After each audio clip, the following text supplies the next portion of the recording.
শহরের নামকরা মাস্তান রাফিদের যৌনাঙ্গ কেটে কে যেন ইয়ামিনের ফেয়ার অ্যান্ড লাভলি বিজ্ঞাপন পোস্টারের মাঝ বরাবর লটকে রেখে দিয়ে গেছে। পুরো শহরকে যেন তাক লাগিয়ে দিয়েছে এই বিষয়টা।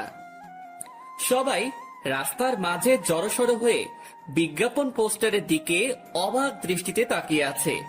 কার এত ক্ষমতা বা বুকেট পাঠা যে রাফিদের মতো মাস্তানের এমন দুর্ধর্ষ অবস্থা করেছে।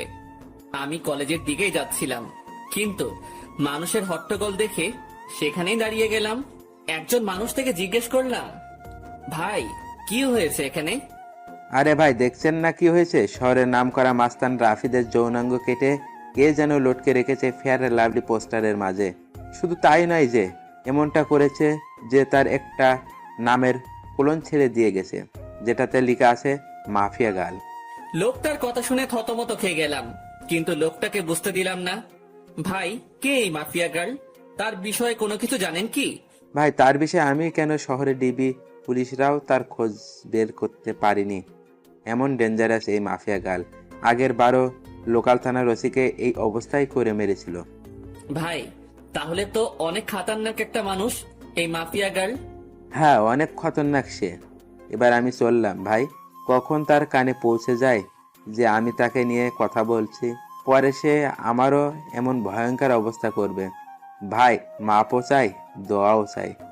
এমন বিধ্বংসভাবে মরার কোনো ইচ্ছে নেই আমার।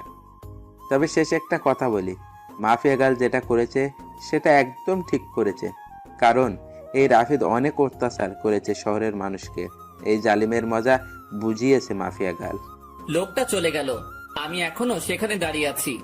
আমার মাথায় খালি একটা জিনিসই ঘুরপাক খাচ্ছে, যে এমনটা করেছে তার আসলেই অনেক বড় বুকের পাঠা। কে এই মাফিয়া গার্ল? না, এই মাফিয়া গার্লের সাথে আমি দেখা করব। তখনই কলেজ ফ্রেন্ড শামীম ফোন দিল। কিরে বেটা, তুই কই রে? তাড়াতাড়ি কলেজ যায়। কেন, কিছু হয়েছে নাকি রে? তুই কি রাফিদের বিষয়ে কিছু শুনিসনি? হ্যাঁ শুনেছি, আর আমি তো সেখানে দাঁড়িয়ে আছি। বাবারে, কি কলিজা মাফিয়া গালের! এমন নামকরা নেতাকে সে এইভাবে কেলিয়ে দিল, আমার তো ভাবতে অবাক লাগছে। আচ্ছা, তুই তাড়াতাড়ি কলেজ যাই। কলেজেও এসব নিয়ে তোলপাড় চলছে, কারণ রাফিদ কলেজ নেতা ছিল। আচ্ছা, আমি আসছি, তুই একটু দাঁড়া। ফোনটা রেখে দিয়ে কলেজের উদ্দেশ্যে রওনা হলাম। মাথায় এখনো মাফিয়া গার্লের বিষয়টা ঘুরপাক খাচ্ছে। মাফিয়া গার্লকে নিয়ে ভাবতে ভাবতে কলেজে চলে গেলাম।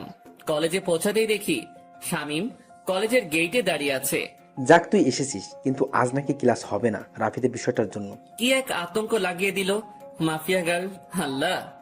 হ্যাঁ রে, সেই রকমের আতঙ্ক ছড়িয়ে দিয়েছে মাফিয়া গার্ল। তবে একদিকে ভালোই হয়েছে, রাফিদের মতো জানোয়ারকে সেই সাইজ করেছে। অনেক উড়েছিল বেটা, এবার উড়াউড়ি বন্ধ হয়ে গেছে চিরতরে। এজন্য বলে বেশি উড়া ভালো না। হ্যাঁ, রাফিদ অনেক পাওয়ার দেখাতো কলেজে, একদম শিক্ষা দিয়ে দিয়েছে মাফিয়া গার্ল। আচ্ছা, বাদ দে এখন ওসব কথা, চল নদীর পাড়ে গিয়ে আড্ডা দিব। ওকে চল। তারপর দুই বন্ধু মিলে চলে গেলাম নদীর পাড়ে। সেখানে গিয়ে দুই বন্ধু বসে বসে আড্ডা মারছি। হঠাৎই নজর পড়লো আমাদের অপোজিটে বসে থাকা একটা মেয়ের দিকে। সে ল্যাপটপ নিয়ে বসে বসে কি একটা যেন করছিল। মেয়েটাকে ঠিক মতন দেখা যাচ্ছে না, কারণ চুলের কারণে পুরো চেহারা ঢেকে আছে। তবে যতটুকু দেখা যাচ্ছে শরীরের অঙ্গ, ততটুকু দেখে বুঝে গেলাম যে মেয়েটার গায়ের রং হুট পরিদের মতন। এই আকাশ, তুই ওদিক তাকিয়ে কি দেখছিস? আমি কত সময় ধরে বকবক করে চলেছি। আরে দেখ না, সামনে বসে থাকা মেয়েটার দিকে কেমন মগ্ন হয়ে ল্যাপটপে কাজ করছে। আরে, এ তো আমাদের কলেজের রামিসা, যে কিনা কলেজের টপার, সবসময় পড়ালেখা নিয়ে মগ্ন থাকে। এখন নিশ্চয়ই ল্যাপটপে পড়ালেখা নিয়ে গবেষণা চলছে। শামিম, তুই একটা জিনিস লক্ষ্য করেছিস মেয়েটার? তার চুলগুলো কত লম্বা লম্বা, আর গায়ের রংটাও পুরো দুধে আলতা। হ্যাঁ, সে আমি অনেক আগ থেকে জানি, কারণ কলেজের সবাই ওর জন্য পাগল, কিন্তু সে কাউকে পাত্তা দেয় না। সারাদিন পড়ালেখা নিয়ে পড়ে থাকে, তার কাছে এসবের কোনো টাইম নেই। কিন্তু বন্ধু, মেয়েটাকে দেখে না আমার ভিতরে কেমন ঘুটাঘুটি হচ্ছে। মনে হচ্ছে যেন মেয়েটা আমার ভবিষ্যৎ বউ হবে। সেই স্বপ্ন কোনোদিনই পূরণ হবে না তোর, কারণ আমাদের মতো ছাগলের কপালে এসব মেয়ে কখনোই জুটবে না।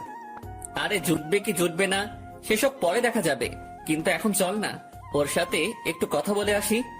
মনটা না কেমন যেন ছটফট করছে কথা বলার জন্য। আরে ভাই, তোর কি মনে হয় সে আমাদের সাথে কথা বলবে? আর ভাই তাও চল না প্লিজ। চল। শামীমকে নিয়ে মেয়েটার কাছে চলে গেলাম। মেয়েটার সামনে গিয়ে দাঁড়িয়ে আছি ছায়া মূর্তির মতন, কিন্তু তার যেন আমাদের দিকে কোনো খেয়ালই নেই। সে তার কাজে মগ্ন হয়ে আছে। এই দেখলি, দানবের মতো দুটো মানুষ আমরা তার সামনে এসে দাঁড়িয়ে আছি, কিন্তু আমাদের দিকে কোনো খেয়াল নেই। রামিসা এমনই, কারোর সাথে কথাই বলে না। আরে চুপ থাকতো, আমি কথা বলছি, দেখতে থাক। আমি গলায় বড় করে কাশি দিলাম, কিন্তু মেয়েটার কোনো রেসপন্সই দেখতে পেলাম না। মেয়েটা এখনো তার কাজে মগ্ন। এবার শরম লজ্জা ভেঙে সোজা ডাক দিলাম, এই যে শুনছেন। মেয়েটা আমার ডাক শুনে ল্যাপটপ থেকে মাথা তুলে তাকালো। এতটা সময় মেয়েটার চেহারা দেখা যাচ্ছিল না, কিন্তু এখন সে আমাদের দিকে তাকানোই পুরো স্পষ্ট দেখা যাচ্ছে চেহারা। মেয়েটাকে দেখে পুরো শরীর ঠান্ডা হয়ে গেল আমার। ও আল্লাহ, এটা তো মেয়ে না, এটা তো পরিপালক থেকে ভুল করে নেমে আসা কোনো হুটপড়ি। জি বলুন। আমি মেয়েটার দিকে চোখ বড় বড় করে তাকিয়ে আছি। আমার তো পুরো দুনিয়াদারি যেন নিমিষেই থমকে গেল। আমি চুপচাপ তাকিয়ে আছি মেয়েটার দিকে। তখনই সাইড থেকে শামীম ধাক্কা দিয়ে বলল, আরে আকাশ, তুই কোথায় হারিয়ে গেলি? হ্যাঁ, শামীমের কথায় হুঁশ ফিরে আসলো।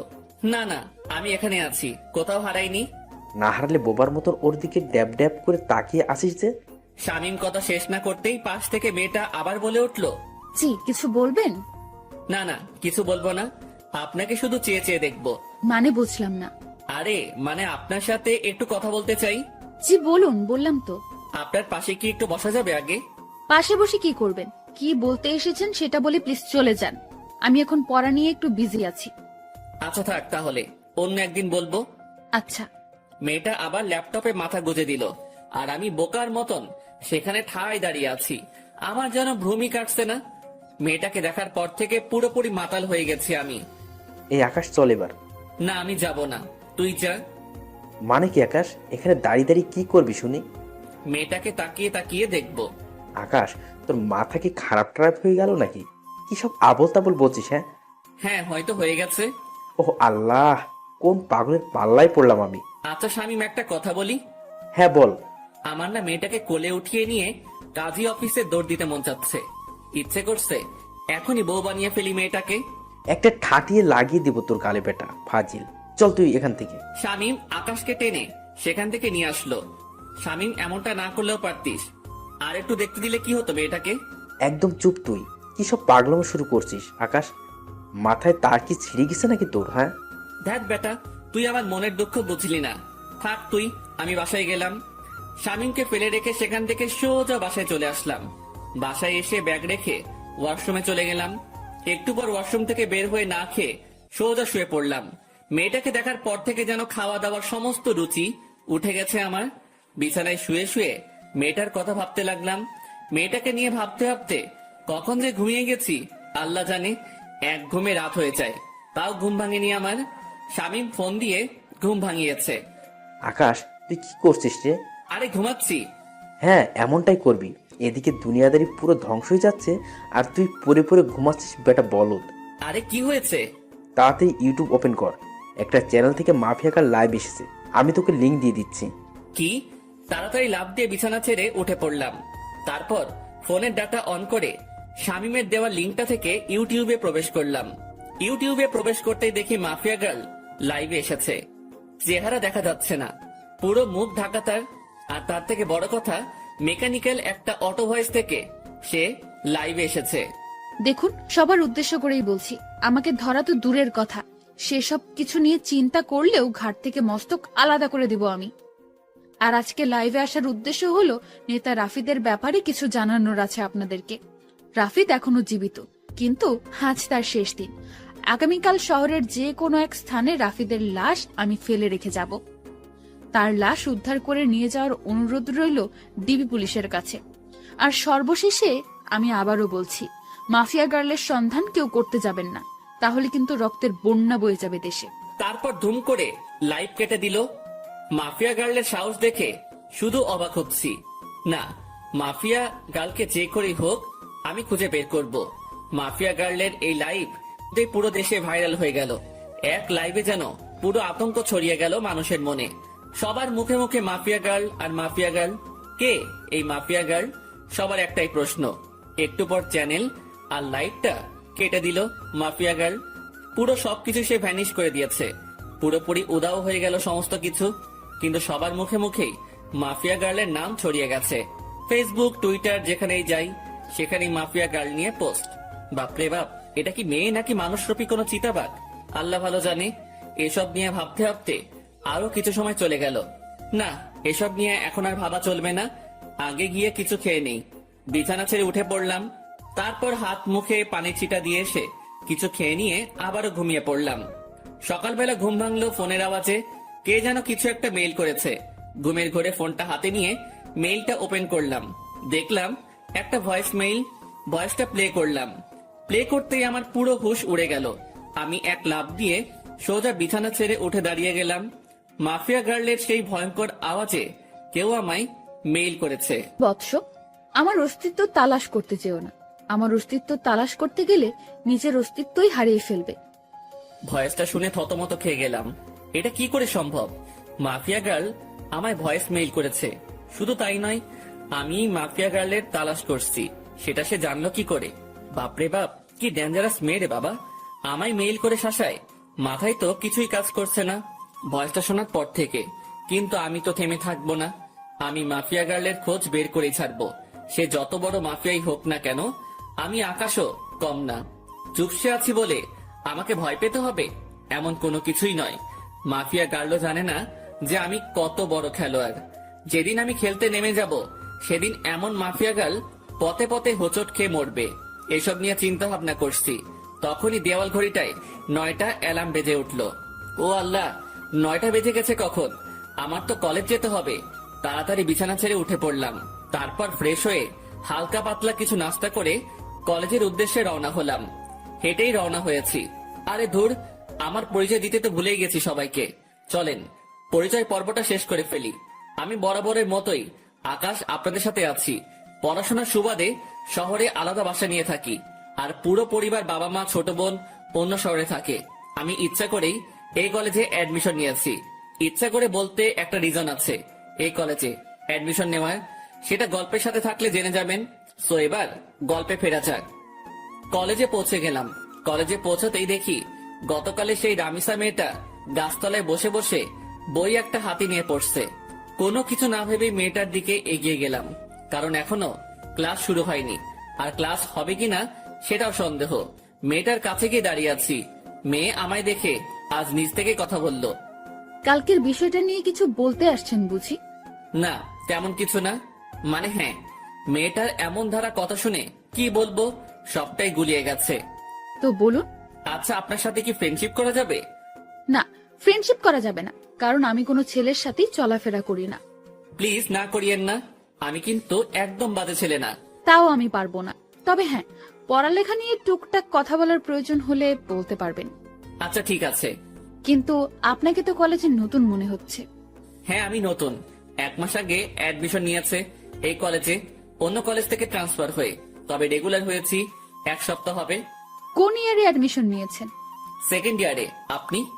ও, আপনিও তাহলে আমার সেম ক্লাস। তার মানে আপনিও সেকেন্ড ইয়ারে পড়েন? হ্যাঁ। আচ্ছা, এখন আমি একটু বিজি পড়া নিয়ে। আপনার সাথে পরে কথা হবে, কেমন? আচ্ছা ঠিক আছে, সে না হয় পরে কথা বলবো। কিন্তু একটা কথা, আমরা যেহেতু একই ইয়ারের, তাহলে তুমি করে বলা যায়। আমি আপনি ডেকে মজা পাই। আচ্ছা ঠিক আছে, যেমনটা আপনার মর্জি। সেখান থেকে চলে আসলাম। বাপরে বাপ, কি মেয়ে! ভাও এই দিচ্ছে না। আমার মনে জলে আগুন আর সে বাজায় সাপের বিন। তবে সমস্যা নেই, তোমায় তো আমি নিজের করেই ছাড়বো। তোমায় নিজের মনে ফিক্সড করে নিয়েছি, বিয়ে করলে তোমায় করব। সেখান থেকে আসতে না আসতেই শামীম কলেজের গেট দিয়ে প্রবেশ করলো। কিরে, তুই এখন এলি? এই তো একটু আগে। আচ্ছা চল ক্যান্টিনের দিকে যাই।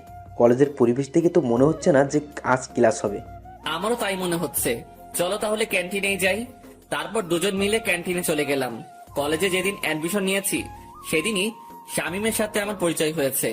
অল্প কয়েকদিনে খুব ভালো বন্ধু হয়ে উঠেছি আমরা। 2 বন্ধু মিলে ক্যান্টিনে বসে বসে কফি খাচ্ছিলাম। তখনই আশেপাশের লোকজন সবাই একদিকে দৌড়ে ছুটে যাচ্ছে। একজনকে ডেকে জিজ্ঞেস করলাম, ভাই কি হয়েছে? আপনারা এভাবে দৌড়াচ্ছেন কেন? আরে ভাই, আপনারা কোন দুনিয়ায় থাকেন? হ্যাঁ, যে কোনো কিছুই বলতে পারেন না? ভাই, এই দুনিয়াতেই আছি, কিন্তু কি হয়েছে সেটা তো বলবেন। আরে মাফিয়া গাল রাফিদকে মেরে ওর লাশ চৌরাস্তার মোড়ে লটকে রেখে দিয়ে গেছে। লোকটার কথা শুনে মাথায় বড়সড় একটা বাজ পড়লো। মাফিয়া গার্ল সত্যি তাহলে রাফিদকে মেরে ফেলেছে। শামিম, চল তো তাড়াতাড়ি। হ্যাঁ চল। শামিমকে নিয়ে তাড়াতাড়ি চৌরাস্তার মোড়ে চলে গেলাম। সেখানে গিয়ে দেখি কয়েক হাজার মানুষ একত্রে জমা হয়েছে, আর চৌরাস্তার মোড়ে একটা বড় গাছের উপরে রাফিদের লাশ ঝুলছে। রাফিদের লাশ দেখে নিজেরই কলিজা কেঁপে উঠলো। একটা মেয়ের পক্ষে কি করে সম্ভব এটা? একটা মেয়ে শহরের নাম করা নেতাকে এমন বিভৎস ভাবে মারলো যে দেখে বিশ্বাসই হচ্ছে না। চুপচাপ সেখানে নীরব দর্শকের মতন দাঁড়িয়ে আছি। ডিবি পুলিশ রাফিদের লাশ গাছ থেকে নামাচ্ছে। রাফিদের সারা শরীরে স্পট। মানুষজনকে ঠেলে ডিবি পুলিশের দিকে এগিয়ে গেলাম। ডিবি পুলিশ রাফিদের লাশ মাটিতে নামালো। তাকে মাটিতে নামিয়ে শরীরের তল্লাশি চালিয়ে দেখে রাফিদের পকেটে একটা চিঠি, যেটাতে লিখা আছে, আজ দুপুর 3টায় আমি কালকের ন্যায় লাইভে আসবো, সবাই তৈরি থাকেন ধামাকার জন্য। মাফিয়া গার্লের চিঠি পড়ে সবার চোখ কপালে উঠে গেল। কি করতে যাচ্ছে মাফিয়া গার্ল? রাফিদকে তো মেরে ফেলেছে, আবার কি নতুন করে ধামাকা দিবে সে? না, আজ লাইভ দেখতে হবে। এদিকে ডিবি পুলিশ সবার স্থান ত্যাগ করতে বলল। সবাই যে যার মতন চলে গেল। আমিও চলে আসলাম বাসায়। কলেজের দিকে আর গেলাম না। বাসায় এসে 3টা বাজার অপেক্ষা করছি। দুপুর 3টা বাজতে আর 2 মিনিট বাকি। তখনই মাফিয়া গার্লের সেই ইউটিউব লিংকে ক্লিক করলাম, আর চ্যানেলটা ওপেন হয়ে গেল। 3টা বেজে গেছে, আর সাথে সাথে চ্যানেলটা থেকে মাফিয়া গার্ল লাইভে চলে আসলো। সে গতকালের ন্যায় মেকানিক্যাল একটা টোন ব্যবহার করে লাইভে এসেছে। আমি জানি আপনারা সবাই আমার লাইভের জন্য অপেক্ষা করছেন, সো অপেক্ষার প্রহর কেটে গেছে, আমি চলে এসেছি। এবার হবে আসল ধামাকা। আপনারা সবাই রাফিদের লাশ তো পেয়ে গেছেন, এবার লিস্টে রয়েছে এসপি ওসমান। তার মরার পালা চলে এসেছে। এসপি ওসমান, মৃত্যুর জন্য তৈরি হয়ে নে। এবার তোকে আমার হাত থেকে কেউ রক্ষা করতে পারবে না। সমাজের আড়ালে লুকিয়ে থাকা সব কটা মুখোশধারীকে এইভাবে ভয়ানক মৃত্যুদণ্ড দিব আমি। কেউ তোদেরকে আমার হাত থেকে বাঁচাতে পারবে না। আর শুনে রাখেন সকলেই, আমি কোনো খারাপ কাজ করছি না, সমাজের নষ্টাগুলোকে বেছে বেছে সাজা দিচ্ছি। এসপি ওসমানের মৃত্যুর পর বাকি টার্গেটের নাম আমি বলে দেব। এসব কিছু আমি সমাজের ভালোর জন্যই করছি। তবে হ্যাঁ, আমার পার্সোনাল একটা মাকসাদ আছে, সেটা হলো আমি আগুনের সাথে দেখা করতে চাই এসব করে। সে যেন নিজেই আমার কাজকর্ম দেখে আমার সাথে দেখা করে। যতদিন না সে আমার সাথে দেখা করবে ততদিন আমি এইরূপ কাজ করেই যাব। মাফিয়া গার্লের মুখে আগুন নামটা শুনে ভিতরে ছ্যাত করে উঠল। আল্লাহ, এ তো দেখি উল্টো চক্র। যেখানে মাফিয়া গার্লকে আমি খুঁজছি সেখানে সে উল্টো আগুনের তালাশ করছে। না, মাফিয়া গার্লের খোঁজ বের করতেই হবে, যে করে হোক না কেন। আমি মাফিয়া গার্লকে খুঁজে বের করবই। তবে আগে মাফিয়া গার্লের পরিশেষটা শুনি, সে কি বলতে চাই। আগুন, আপনি যেখানেই আছেন না কেন, আপনি যদি আমার তালাশ না করেন তাহলে এসব কোনোদিনও বন্ধ করব না আমি। একটা কোডিং দিয়ে গেলাম আমার, 2244। এই কোডিংটা আপনি ছাড়া কেউ বুঝবে না, সো নিজেই আমার খোঁজ বের করুন। মাফিয়া গার্লের কোডিং শুনে আরো মাথা খারাপ হয়ে গেল। মাফিয়া গার্ল চাইছেটা কি? কিছুই তো মাথায় কাজ করছে না।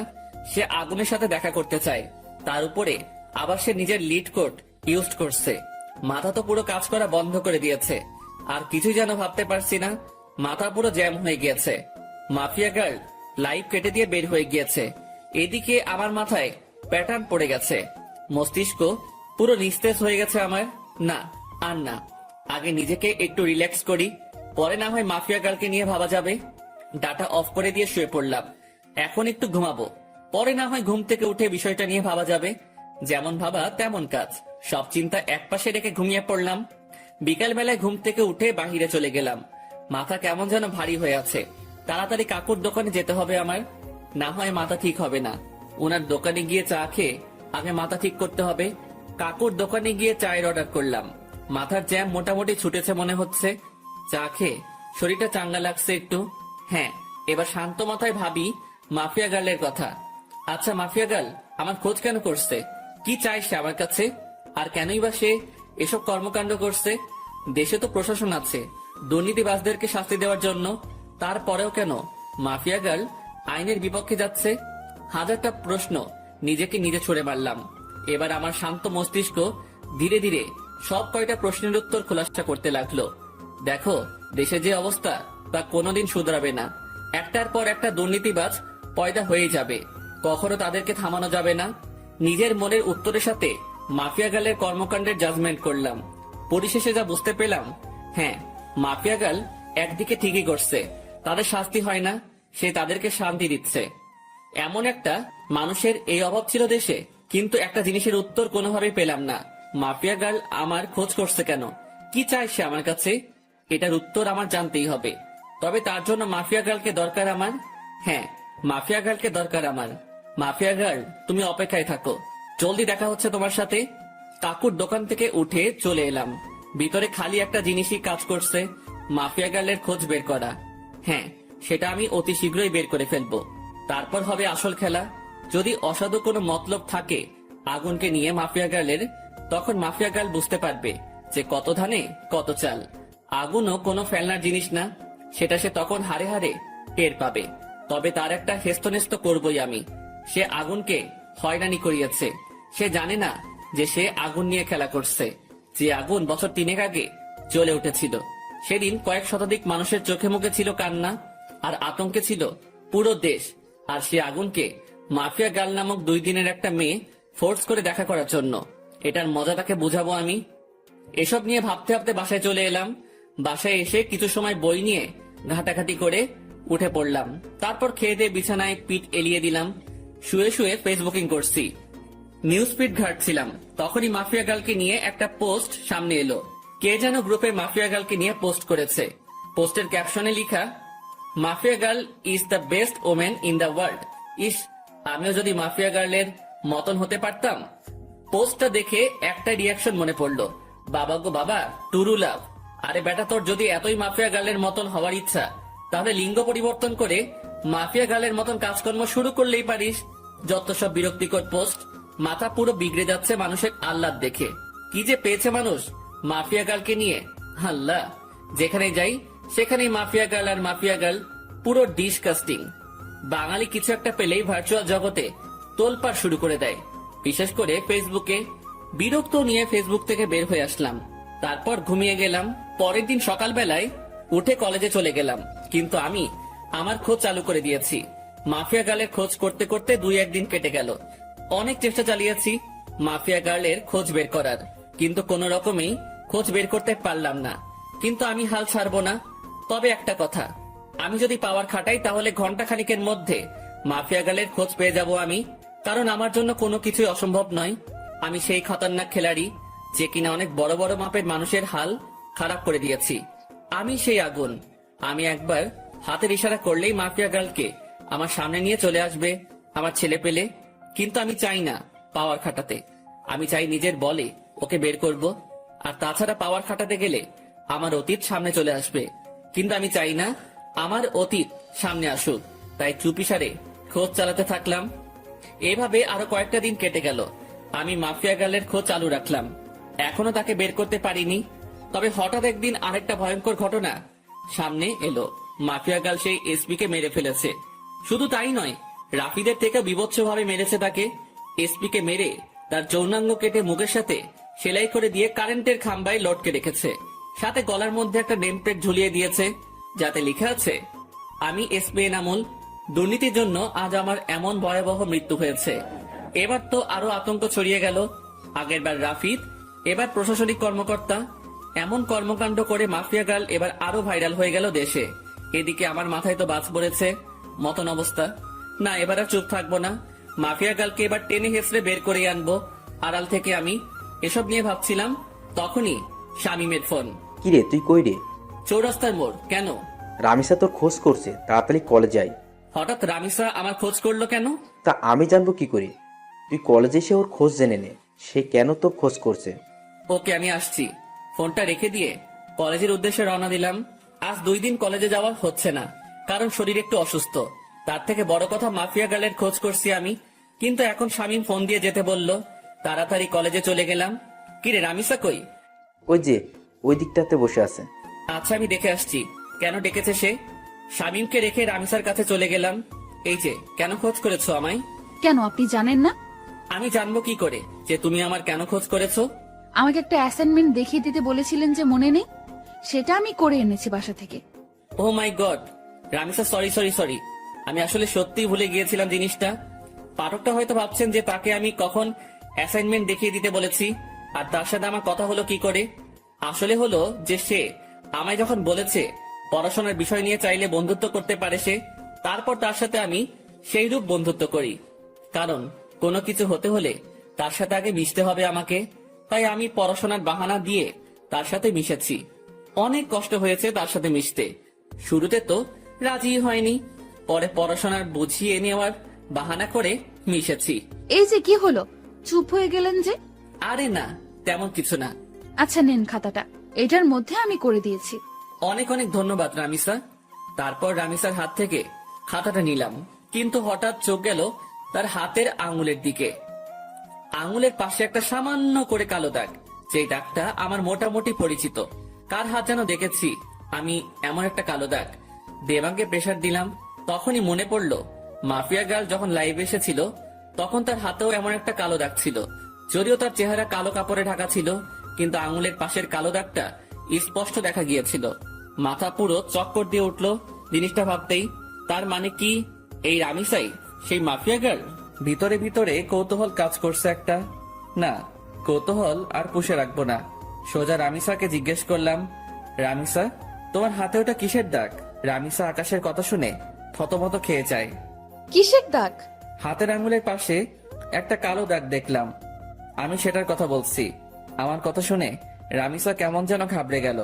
না না, ওটা কিছু না, এমনিতেই চোট লেগেছিল ছোট থাকতে আমার, তখন এই আঙ্গুলের পাশে কালো স্পটটা পড়েছে।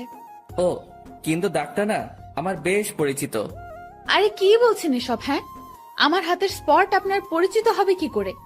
আপনার কি মাথা গেছে নাকি? হ্যাঁ না, মাথা যায়নি। আচ্ছা থাক, বাদ দাও এখন এসব কথা। এখন ওঠা যাক, কারণ অ্যাসাইনমেন্ট করে দিয়েছো, সেটা বাসায় গিয়ে খাতায় উঠাতে হবে। আচ্ছা ঠিক আছে, আপনি যান, আমি আরো কিছু সময় এখানেই বসে পড়বো। আচ্ছা। তারপর সেখান থেকে চলে এলাম, কিন্তু মনের ভিতর কেমন যেন একটা খটকা লাগছে। মাফিয়া গার্লের হাতে যেমন কালো দাগ, ঠিক তেমন কালো দাগ রামিসার হাতে। এটা কি করে সম্ভব? আর তাছাড়া রামিসার সাথে কথা বলার সময় লক্ষ্য করেছি সে কেমন যেন ঘাবড়েছিল। সে যদি সত্যি মাফিয়া গার্ল না হয় তাহলে ঘাবড়েছিল কেন? দূর, মাথায় কিছুই কাজ করছে না। না, এসব নিয়ে আর ভাবতে পারছি না। এবার আড়াল থেকেই মাফিয়া গার্লের তালাশ করব। এসব নিয়ে ভাবতে ভাবতে হাঁটছিলাম, তখনই শামীম ডাক দিল। সে আমার জন্য গেটের সামনে দাঁড়িয়ে অপেক্ষা করছিল। কি রে, কেন ডেকেছে রামিসা তোকে? আরে, অ্যাসাইনমেন্ট করার কাজে সাহায্য চেয়েছিলাম, সে সেটা বাসা থেকে করে এনেছে আমার জন্য, সেটাই দিতে ডেকেছিল। ও ভালো, কিন্তু আকাশ, আমার না একটা জিনিস খটকা লাগে। মেয়েটা কেমন যেন অদ্ভুত, কেমন সারাদিন পড়ালেখা নিয়ে ডুবে থাকে, কারোর সাথে তেমন মেশে না, সবসময় একা একা থাকে। কিন্তু এটার রিজন কি? এটার পিছনে হয়তো বড় কোনো রহস্য লুকিয়ে আছে। কারণ দেখ, যারা সবসময় চুপচাপ থাকে তারাই কিন্তু পরবর্তীতে গিয়ে ক্রিমিনাল বের হয়। হ্যাঁ, আমারও খটকা লাগে জিনিসটা নিয়ে, তবে আমরা পজিটিভ ভাবে নিলেই পারি। হয়তোবা সেই জীবনে অনেক বড় ধাক্কা খেয়েছে, তাই এমন নিশ্চুপ হয়ে গেছে। হ্যাঁ, হতেই পারে। আচ্ছা ছাড় এখন এসব কথা, চল বাসার দিকে রওনা দিই। ওকে চল। শামীমের সাথে কথা বলে বাসায় চলে গেলাম। সে তার বাসায় গিয়েছে, আর আমি আমার বাসায়। বাসায় এসে ফ্রেশ হয়ে খেয়ে নিলাম। হোটেলের বয় এসে খাবার রেখে দিয়ে চলে গেছে। খেয়ে দিয়ে বিছানায় গায়ে দিয়ে দিলাম। ফোনটা হাতে নিয়ে ডাটা অন করলাম, ফেসবুকিং করব একটু। কিন্তু অবাক কাণ্ডটা তখনই ঘটলো যখন আমি ফেসবুক অ্যাপসটাতে প্রবেশ করলাম। আমার ফেসবুক অ্যাকাউন্ট অন্য কেউ কন্ট্রোলে নিয়ে নিয়েছে, তবে আমি ফেসবুকে প্রবেশ করলাম ইজিলি ভাবে। আমার অ্যাকাউন্ট অন্য কারো কন্ট্রোলে, সেটা শিওর হলাম মেসেঞ্জার দেখে। আমার নিজের ইনবক্সে অটোমেটিক মেসেজ আসছে। কি রে, অনেক উড়াউড়ি করছিস মনে হয়। মানে বুঝলাম না, আপনি কে আর আমার আইডি কেন হ্যাক করেছেন? আমি কে সেটা আমার কথা শুনেই বুঝে যাবি। আর আইডি হ্যাক করেছি তোর 12টা বাজাতে। মানে আমি আপনার কি ক্ষতি করেছি যে আপনি আমার 12টা বাজাতে আমার আইডি হ্যাক করেছেন? তুই আমার পিছু কেন লেগেছিস? কি মনে করিস তুই নিজেকে? হ্যাঁ, লুকিয়ে খুঁজে বের করে ফেলবি? এত সহজ সবকিছু? কথা শুনে বুঝতে বাকি নাই যে মাফিয়া গার্ল আমার অ্যাকাউন্ট হ্যাক করে নিজের আয়ত্তে নিয়ে নিয়েছে। তাড়াতাড়ি সেটিংসে চলে গেলাম। সেখানে গিয়ে ইনফরমেশন চেক করে দেখি আমার সমস্ত কিছু মাফিয়া গার্ল পরিবর্তন করে ফেলেছে। নাম্বার, জিমেল সবকিছু পরিবর্তন করে নিজের মেইল বসিয়ে দিয়েছে। আরে সেটিং এ গিয়ে কোনো লাভ নাই, সবকিছু আমার আয়ত্তে। তোর অ্যাকাউন্ট পুরোপুরি ভাবে হ্যাক করে নিয়েছি আমি। তাহলে আমি আইডিতে প্রবেশ করলাম কি করে? আমি চেয়েছি তাই তুই প্রবেশ করতে পেরেছিস, কারণ আমি সবকিছু পরিবর্তন করলেও CLI লগ আউট মারিনি, তাই তুই প্রবেশ করতে পেরেছিস। মারেননি কেন? কারণ আমি চেয়েছিলাম তোর সাথে কথা বলবো, তাই তোর আইডি আয়ত্তে নিয়ে তোর নিজের ইনবক্সেই তোর সাথে কথা বলছি। এত ওরা ভালো না, মাথায় রাখবেন। যেই পাখির ডানা বেশি বড় হয়ে যায় সেই পাখির উঠতে সমস্যা হয়। উঠছিস তো তুই নিজে, তুই আমার খোঁজ করতে উঠে পড়ে কেন লেগেছিস? কি মরার শখ গজিয়েছে? অসাধারণ জোকস, হাসি আসলো আপনার কথা শুনে। হাসি বের করে দিব, টেনশন নিস না। মরার জন্য এত উতাল পাতাল হচ্ছিস তো, সেই শখ আমি পূরণ করে দেব। সবে মাত্র অ্যাকাউন্ট হ্যাক করেছি, আর একটু ধৈর্য ধর, তারপর তুই নিজেই হ্যাক হয়ে যাবি। এই জোকসটা আরো সেরা ছিল, তবে আমার একটু হাসি আসেনি এবার, কারণ এমন আবাল সাবাল আমি গুনি না। আর আপনি যত বড় মাফিয়া হন না কেন, সেসব আমার দেখার বিষয় না। সো আমার ভয় দেখাতে আসিয়েন না। আপনার মতন অনেক বড় বড় খিলাড়ি দেখেছি আমি। সো ফাও ফাও পাগলামো না করে নিজের মতন থাকেন, না হয় নিজের বিপদ নিজেই ডেকে আনবেন। তুই মনে হয় আমার সম্পর্কে ভালো করে না জেনে কথা বলছিস। আপনার সম্পর্কে না জেনে কথা বলছি না, বরং আপনি আমার সম্পর্কে না জেনে কথা বলছেন। শুনেন, কারোর সাথে পাঙ্গা নেওয়ার আগে দেখে শুনে নিবেন, না হয় পরে দেখা যাবে বিপরীত পক্ষ বাপ লেভেলের মানুষ। সব বুঝে শুনে পাঙ্গা নেন। বাপ না চিনে পাঙ্গা নিতে আসবেন তো সোজা বাসমারা খাবেন। হারামির বাচ্চা, তুই সত্যিই মরবি। মাফিয়া গার্লের সাথে বেয়াদবি করার ফল তুই পাবি। তোর প্রথম সাজা স্বরূপ আইডিটা চিরতরে পাবি না, বাকি তোকে পরে আমি সাইজ করব। এতটা সময় ভালো করে কথা বলেছি, কিন্তু এখন আর না। তুইও শুনে রাখ, বাপ না চিনে আবলামি করার কারণে কিক দিয়ে সোজা দুনিয়া ছাড়া করবো তোকে। আর কি বলি তুই, আমার ফেসবুক অ্যাকাউন্ট আমি আর পাবো না? তাহলে চ্যালেঞ্জ দিয়ে বললাম, 10 মিনিটে তোর থেকে ফেসবুক অ্যাকাউন্ট আমি আমার কন্ট্রোলে নিব। দেখি পারলে আমায় আটকে দেখা। রেগে মেগে মোবাইলটা ছুঁড়ে মারলাম। তারপর বিছানা ছেড়ে উঠে গিয়ে টেবিলের উপরে থাকা ল্যাপটপটা ওপেন করে অটো কোডিং দিয়ে ফেসবুকটা ফিরিয়ে আনলাম। এটা করতে পুরোপুরি 10 মিনিটও লাগেনি। আবার মাফিয়া গার্ল আমার সাথে টক্কর দিতে আসে। তারপর ফেসবুকটাকে সিকিউরিটি করে বের হয়ে আসলাম। কোনোদিন যদি মাফিয়া গার্লকে সামনে পাই, গাল দুটো লাল করে দিব সোজা। অ্যাকাউন্ট সিকিউরিটি করে আবারও শুয়ে পড়লাম। এবারে শোয়াতে কখন যে ঘুমিয়ে গেছি তা বলতে পারবো না। বিকালবেলায় শামীম ফোন দিয়ে ঘুম ভাঙায়। আকাশ, চল আজ কোথাও গিয়ে ঘুরে আসি। বেটা ঘুম থেকে তুলে বলেছিস ঘুরতে যেতে? কত আরামে ঘুমটাই না গিয়েছিলাম। এই রাখ তোর ঘুম, 10 মিনিটের মধ্যে তামান্না আবাসিকের সামনে আসবি। শালা গরু, ঘুমটাই মাটি করে দিয়েছিস পুরো। ওকে দাঁড়া, আসছি। তারপর ফোন রেখে দিয়ে গায়ে শার্ট লাগিয়ে নিলাম। তারপর জায়গা মতন চলে গেলাম। সেখানে গিয়ে দেখি শামীম আগে থেকে হাজির। বাহ, মহারাজ এসেছেন। তোর বেটা, শান্তির ঘুমটা শেষ করলি আমার। হ্যাঁ, তোমার শান্তির ঘুম এই খালি নষ্ট করে মানুষ। বেলা বাজে কয়টা আর তুমি পড়ে পড়ে ঘুমাও? গরু দামড়া পাঠা, বউ জুটবে না তোর। ওকে, না জুটলে নাই, চল এখন ঘুরে আসি। ওকে চল। তারপর দুজন মিলে ঘুরতে চলে গেলাম। অনেক রাত পর্যন্ত দুজন মিলে ঘোরাঘুরি করেছি। রেস্টুরেন্টেও খেয়েছি। সমস্ত বিল শামীম দিয়েছে। রাত বাজে 10টা। ঘোরাঘুরি শেষ করে দুজন দুজনের বাসায় চলে এলাম। বাসায় এসে হাত মুখ ধুয়ে ফ্রেশ হয়ে শুয়ে পড়লাম। শরীর অনেক ক্লান্ত, তাই শুতেই ঘুমিয়ে গেছি। সকালবেলায় ঘুম থেকে উঠে রেডি হয়ে কলেজে চলে গেলাম। কলেজে গিয়ে দেখি গেটের মধ্যে রামিসা দাঁড়িয়ে আছে। সে আমাকে দেখতে পেয়ে, যাক, ভালোই হয়েছে, চলেন আমার সাথে, আমার কিছু কথা আছে। বাহ, আজ সূর্য কোন দিকে উঠেছে। আচ্ছা চলো। দুজনে একপাশে চলে গেলাম। হ্যাঁ, এবার বলো। আমি আপনার সাথে বন্ধুত্ব করতে চাই। রামিসার কথা শুনে সত্যি মনে হচ্ছে সূর্য আজ উল্টো দিকে ধরে উঠেছে। এই এই কি হয়েছে বলো তো? তুমি আজ নিজ থেকে আমার সাথে ফ্রেন্ডশিপ করতে চাইছো, কারণ কি? তুমি তো পড়ার বিষয় ছাড়া কোনো কিছু নিয়ে কথা বলতে বারণ করেছো। দেখুন, আসলে আমার জীবনে অনেক বড় একটা ধাক্কা খেয়েছি আমি, তাই কাউকেই আর বিশ্বাস করতে পারি না আমি। অনেক ভয় হয় আমার, কিন্তু আপনাকে আমার অনেক বিশ্বাস হয়, তাই আমি আপনার সাথে বন্ধুত্ব করতে চাই। কি নিয়ে ধাক্কা খেয়েছো? তা না হয় পরে কোনো একদিন বলবো না। এখন কি বন্ধুত্ব করবেন আমার সাথে?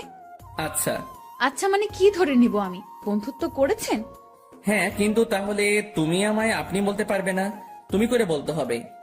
ওকে, আপনি বলবো না, তুমি করেই বলবো। রামিসার সাথে বন্ধুত্ব হয়ে কি যে খুশি লাগছে তা বলে বোঝাতে পারবো না, কারণ ভালোবাসার প্রথম ধাপ বন্ধুত্ব। রামিসার সাথে আমার সেটাই হয়েছে। এর মাঝে কয়েকটা দিন কেটে গেছে। ধীরে ধীরে দুজনের বন্ধুত্ব আরো গভীর হয়ে গেল। দুজন দুজনের অনেকটা ক্লোজ চলে এসেছি। সে আমার সাথে বন্ধুর মতোই আচরণ করে, কিন্তু আমার আচরণে তাকে যে আমি ভালোবাসি সেটা তাকে বোঝানোর ট্রাই করি।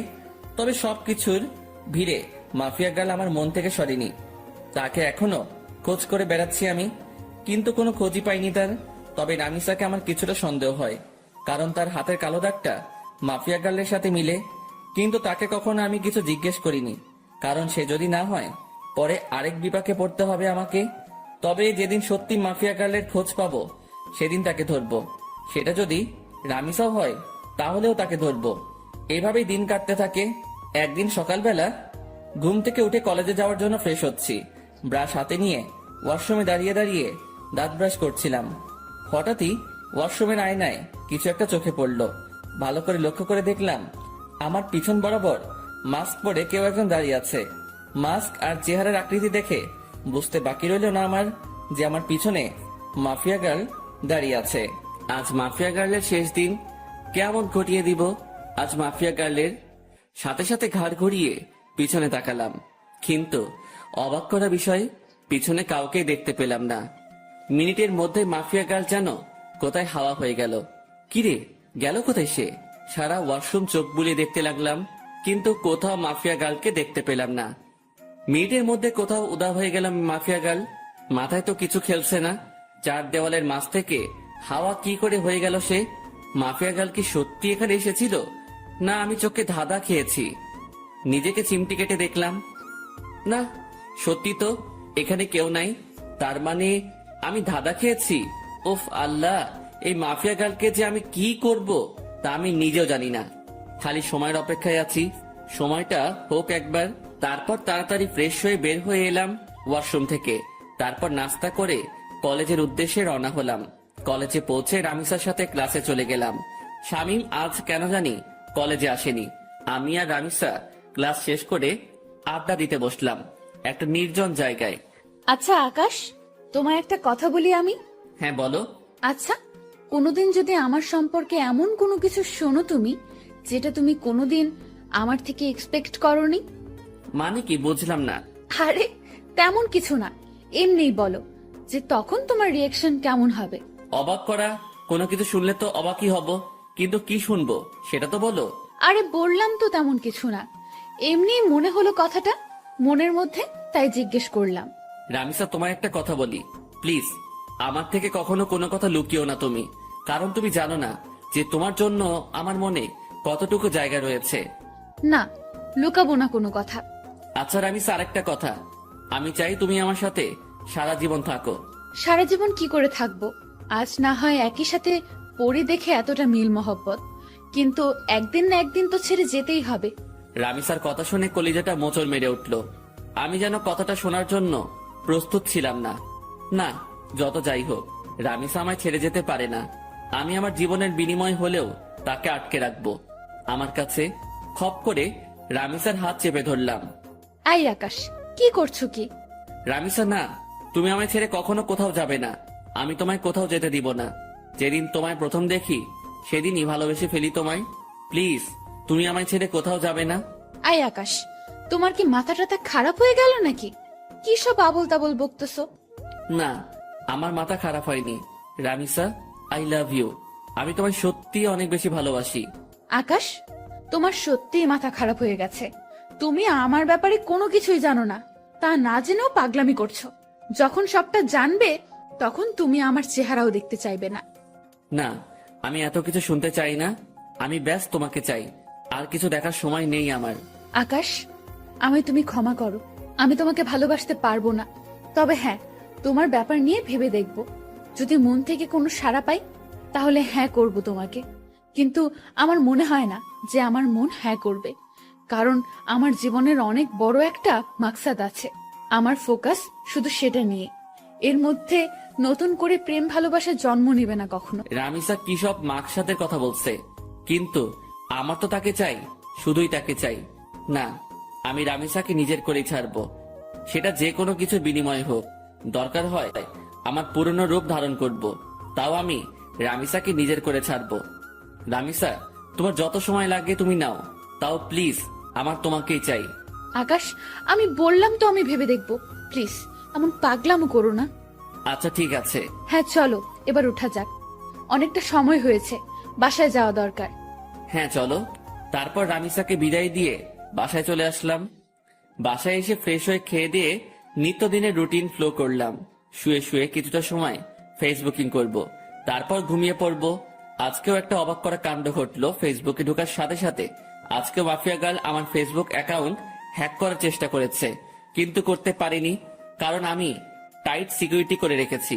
কারোর বাপের সাধ্য নাই যে আমার অ্যাকাউন্ট হ্যাক করবে এখন। তৎক্ষণাৎ একটা মেইল আসলো মাফিয়া গার্ল নামক একটা ব্ল্যাঙ্ক জিমেইল থেকে।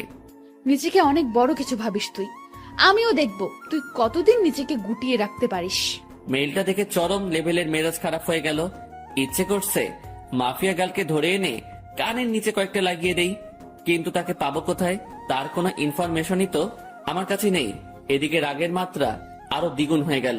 দাঁড়া, আজ তোর 12টা বাজাচ্ছি, এমন গালি দিব তোকে তুই নিজে এসেই আমার কাছে ধরা দিবি। মাফিয়া গার্লের সেই জিমেলটাতে ক্লিক করলাম। জিমেলটাতে ক্লিক করতে সেটা উদাও হয়ে গেল, এরর দেখাচ্ছে। জিমেলটাতে ক্লিক করার পর আমার বুঝতে বাকি নেই যে সে আমায় ব্ল্যাঙ্ক জিমেল থেকে মেইল করেছে, যেটা মিনিট কয়েকের মধ্যে এরর হয়ে যায়। এটা দেখে আরো রাগ উঠে গেল। এবার আর নিজেকে কন্ট্রোল করে রাখতে পারলাম না, সাথে সাথে নিলয়কে ফোন দিলাম। হ্যাঁ ভাই বলেন। কাল সকালের আগে মাফিয়া গার্লের ডিটেলস এনে দিবি আমায়। ভাই এই কাজটা আমার দ্বারা হবে কিনা জানি না, তবে আমি আমার সবটা দিয়ে ট্রাই করব। আমি পারিসনি এই শব্দটি শুনতে চাই না, আমার মাফিয়া গার্লের ডিটেলস চাই, ওর রক্ত চুষবো আমি। তারপর ফোনটা রেখে দিলাম। মাফিয়া গার্ল এবার পালিয়ে যাবি কোথায় সেটা আমিও দেখব। তারপর সারা শরীর ভরা রাগ নিয়ে ঘুমিয়ে পড়লাম। বিকেল বেলায় ঘুম থেকে উঠে ফ্রেশ হয়ে কাকুর দোকানে চলে এলাম। কাকুর দোকানে বসে চা খাচ্ছি, তখনই পাশের কয়েকজন মানুষ বসে আলোচনা করছিল। আজ মাফিয়া গার্ল নাকি আবার লাইভে এসেছিল। লাইভে এসে শহরের নামকরা পলিটিশিয়ান ওবায়দুলকে নেক্সট টার্গেট বলে ঘোষণা করেছে। শুধু তাই নয়, আজও নাকি সে আগুনকে একটা মেসেজ দিয়েছে। আগুন যদি অতি শীঘ্রই তার সাথে যোগাযোগ না করে, তাহলে সে শহরের সব কয়টা দুর্নীতিবাজকে একে একে মেরে ফেলবে। লোকগুলোর মুখে এসব শুনে মাথায় তো পুরো বাজ পড়েছে মতো অবস্থা। মাফিয়া গার্ল লাইভে এসে এত কিছু বলে গেল, অথচ আমি ঘুমিয়ে পুরো দুনিয়াদারি লাঠে উঠিয়ে দিয়েছি। না, এবার তো কোনো হ্যাস্ত করতে হবে, কারণ আমার জানা মতে ওবায়দুল তো কোনো খারাপ পলিটিশিয়ান না। তাকে কেন টার্গেট বানিয়েছে সে? আগে যাদের মেরেছে তারা না হয় খারাপ ছিল, কিন্তু ওবায়দুল তো তাদের মতন না। এসব নিয়ে ভাবছিলাম, তখনই একটা পরিচিত নাম্বার থেকে ফোন এলো। বাবা কেমন আছিস? হ্যাঁ মা ভালো, তুমি কেমন আছো? তোকে ছাড়া কি করে ভালো থাকি বল? সেই কবে বাড়ি ছেড়েছিস? আজ কতদিন হলো তোকে দেখি না। মা, তোমার ছেলে মানুষ হওয়ার জন্য খারাপ, মা হলো ছেড়েছে, তাতে কষ্ট পাওয়ার কি আছে? তোমাদের তো আরো খুশি থাকার কথা। সে যাই হোক না কেন, কিন্তু কোনো মা তার সন্তানকে এতদিন না দেখে ভালো থাকতে পারে? মা প্লিজ মন খারাপ করিও না, আমি খুব তাড়াতাড়ি বাড়িতে আসবো। বাবা খুব তাড়াতাড়ি না, কালকে তুই বাড়িতে আয়। মা কাল কি করে আসবো বলো, আমার ক্লাস চলছে তো। সেসব আমি জানি না, তুই কাল বাড়িতে আসবি। আম্মু প্লিজ এমন পাগলামো করে না। আমি বললাম তো আমি কয়েকদিনের মধ্যেই বাড়ি আসবো, তখন তুমি তোমার ছেলেকে মন ভরে দেখে নিও।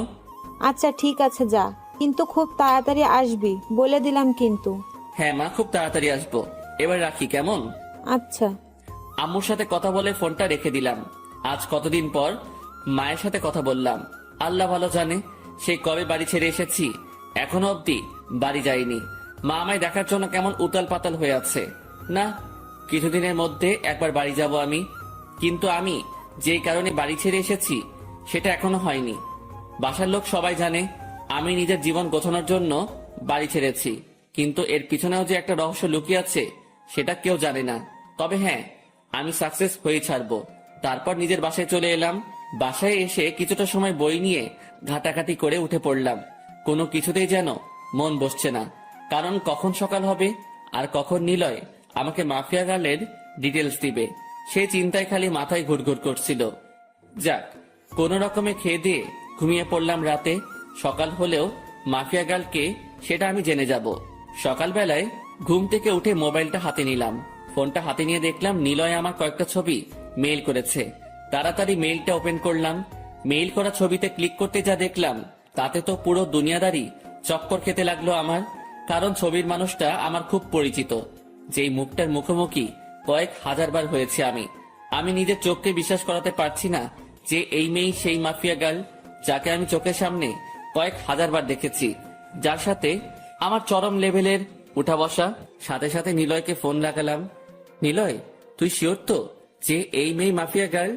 ভাই আজ পর্যন্ত আমার দেওয়া কোনো তথ্য কোনোদিন ভুল হয়েছে? না, হয়নি। কিন্তু এটা কি করে সম্ভব নিলয়? ঈশিতা কি করে এমনটা করতে পারে? ঈশিতা তো আমার কলেজ ফ্রেন্ড ছিল, যার সাথে দীর্ঘ কয়েক বছর কাটিয়েছি আমি। কলেজ লাইফ পুরোটাই তার সাথে কেটেছে আমার। কিন্তু সে পরবর্তীতে এমন ভয়ঙ্কর রূপ নিল কেন? আমার তো নিজের চোখকে বিশ্বাস করাতে অবাক লাগছে। না, হয়তো কোনো ভুল হচ্ছে নিলয় তোর। ভাই আমি 100% সিওরিটি দিয়ে বলতে পারবো এই মেয়ে মাফিয়া গার্ল, আর আমি পুরোপুরি শিওর হয়েই আপনাকে বলছি। ঈশিতা এমন করতে পারে শুনে মাথাটা পুরো গোলকধাঁধার মতন ঘুরপাক খাচ্ছে। ভাই আপনার হয়তো বিশ্বাস হচ্ছে না, কারণ সে আপনার সাথে দীর্ঘ কয়েক বছর কাটিয়েছে, কিন্তু সত্যি এটাই যে সে মাফিয়া গার্ল। ঠিক আছে, ঈশিতাই যদি মাফিয়া গার্ল হয় তাহলে তার 12টা বাজাচ্ছি আমি। ওর আরো কিছু তথ্য বল, কারণ তার সাথে আমার বছর 2 আগেই সমস্ত যোগাযোগ বিচ্ছিন্ন হয়ে গেছে। কারণ তারা বাসা পরিবর্তন করে অন্য কোথায় শিফট হয়ে গিয়েছে। এরপর আর কখনো যোগাযোগ হয়নি। ভাই এরপর আর কোনো তথ্যই আমি পাইনি, কারণ এই মেয়ে সব জায়গা থেকে তার ইনফরমেশন হটিয়ে নিয়েছে। তার থেকেও ভয়ঙ্কর একটা কাণ্ড করেছে সে। কি করেছে? ভাই এই মেয়ে প্লাস্টিক সার্জারি করে তার আগের চেহারা পরিবর্তন করে ফেলেছে। এই মেয়েকে এখন খুঁজে বের করা ইম্পসিবল আমার মতে। তবে আপনার দ্বারা হয়তো সেটা কষ্টের হবে না, কিন্তু ভাই মেয়ের মাথা ভয়ঙ্কর চাকর মতন চলাচল করে। গতকাল আপনি ফোন দেওয়ার পর আমি কম হলেও 50টার উপরে ছেলে লাগিয়েছি মাফিয়া গালের খোঁজ বের করার জন্য, কিন্তু অবশেষে সবাই খালি হাত ফিরেছে। কিন্তু একজন খালি তার কিছু ছবি কালেক্ট করেছে। তবে বর্তমান সময়ে সে দেখতে কেমন তার কোনো ছিটে ফোঁটা বা চিহ্ন খুঁজে পায়নি। আর হ্যাঁ ভাই, একটা কথা, এই মেয়ের নামের মতন তার কাজকর্মগুলো বেশ ভয়ঙ্কর। কারণ তার ইন্টারনেট ডাটাবেস আমি হ্যাক করে তথ্য বের করতে চেয়েছিলাম, কিন্তু কোনো মতে সেটা পসিবল হয় নাই। এই মেয়ে হ্যাকিংয়েরও মাস্টার। নিলয়ের মুখ থেকে ঈশিতার এইরূপ কর্মকাণ্ডের কথা শুনে এবার আর জায়গায় স্থির থাকতে পারলাম না। নিলয় কি বলল ঈশিতার সম্পর্কে এগুলা? যেই মেয়ে কলেজ লাইফে থাকতে এতটা সাদাসিধা ছিল, তার মধ্যে কয়েক বছরের ব্যবধানে এতটা হিংস্রতা কি করে আসতে পারে? মাথায় তো কিছুই খেলছে না। আচ্ছা নিলয়, আমি ফোন রাখলাম, পরে কথা হবে তোর সাথে। আর শোন, মাফিয়া গার্লের খোঁজ চালু রাখিস। আচ্ছা ভাই। নিলয়ের সাথে কথা শেষ করে ঠাই সেই জায়গাটাতেই দাঁড়িয়ে আছি। আমার যেন নিজের কানকেই এখনো বিশ্বাস করাতে পারছি না যে ঈশিতাই বর্তমান জগতের সবচাইতে খাতারনাক মাফিয়া, যার ভয়ে বড় বড় নেতারা এখন আতঙ্কে আছে। 8 ঘন্টা নাগাদ একই জায়গায় দাঁড়িয়ে আছি। ঝাটকাটা মারাত্মক লেভেলের ছিল, তাই হয়তো এখনো ঘোর কেটে উঠতে পারিনি। অনেকটা সময় পর সেন্স ফিরে এলো। না, আমার এখন উতলা হলে চলবে না, আমাকে ঠান্ডা মাথায় কাজ নিতে হবে। এখন আগে নিজেকে শান্ত করি, পরে মাফিয়া গার্লকে নিয়ে ভাবা যাবে। ফ্রেশ হতে চলে গেলাম। একটু পর ফ্রেশ হয়ে বের হয়ে এসে নাস্তা করে কলেজের উদ্দেশ্যে রওনা হলাম। আজও শামীম কলেজে আসেনি। হারামিটার কি যে হয়েছে কে জানে। মাফিয়া গার্লের টেনশনে শামীমকে আর ফোন দেওয়া হয়নি। এদিকে রামিসাকেও দেখছি না। তোর না আসলো না আসুক, একসাথে এত টেনশন মাথায় বয়ে নিয়ে বেড়াতে পারবো না। আমি ক্লাসে চলে যাই। ক্লাসে চলে গেলাম। সেখানে গিয়ে দেখি রামিসা আগে থেকেই ক্লাসে এসে বসে আছে। আমি গিয়ে তার পাশের সিটে বসে পড়লাম। আকাশ, কি হয়েছে? তোমাকে এমন চিন্তিত দেখাচ্ছে কেন? কি হয়েছে কি? না, তেমন কিছু না। তেমন কিছু না বললে তো আর সমাধান হবে না। তোমার চেহারায় স্পষ্ট ফুটে উঠছে যে তুমি কিছু একটা নিয়ে বেশ চিন্তিত। কি হয়েছে বলো আমায়? নাকি আমার বিষয়টা নিয়ে টেনশন করছো? আমি তো বললাম ভেবে দেখবো। তাও কিসের চিন্তা? হ্যাঁ, আরে না রামিসা, সেসব কিছুই না। আমি এমনি বাসার ব্যাপার নিয়ে কিছুটা ঝামেলায় আছি, তাছাড়া কিছুই না। আরে তুমি টেনশন করিও না, সব ঠিক হয়ে যাবে। রামিসার কথার আর কোনো উত্তর দিলাম না। চুপচাপ বসে আছি। কারণ কি বা বলবো তাকে? আমার টেনশন যে অন্য জায়গায়, সেটা তো তাকে আর বলা যাচ্ছে না। তাই চুপচাপ থাকাই ভালো। এমন সময় স্যার ক্লাসে আসলো। স্যার এসে ক্লাস করাতে শুরু করলো। সেদিকে ফোকাস করলাম। ক্লাসটা শেষ করে বাসার দিকে রওনা দিয়েছি। পিছন থেকে রামিসা ডাক দিল, এই আকাশ, আজ এত তাড়াহুড়ো হয়ে যাচ্ছ? হ্যাঁ, আমার সাথে আজ কথা বলবে না বুঝি? আরে পাগল, সে সবকিছুই না, এমনি ভাবলাম বাসায় চলে যাই, তাই আর কি। বাহ, ভালোই তো। আমাকে ইগনোর করছো সেটা তো বেশ ভালোই বুঝছি আমি।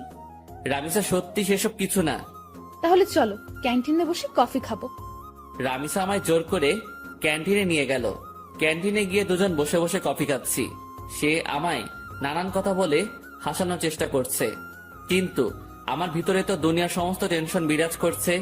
আকাশ, তুমি যদি এমন গাল ফুলিয়ে বসে থাকো তো কিন্তু খুব খারাপ হবে। সত্যিই কিন্তু আমি তোমাকে নিয়ে ভাববো না। এই না না, আমি আর গাল ফুলিয়ে বসে থাকবো না।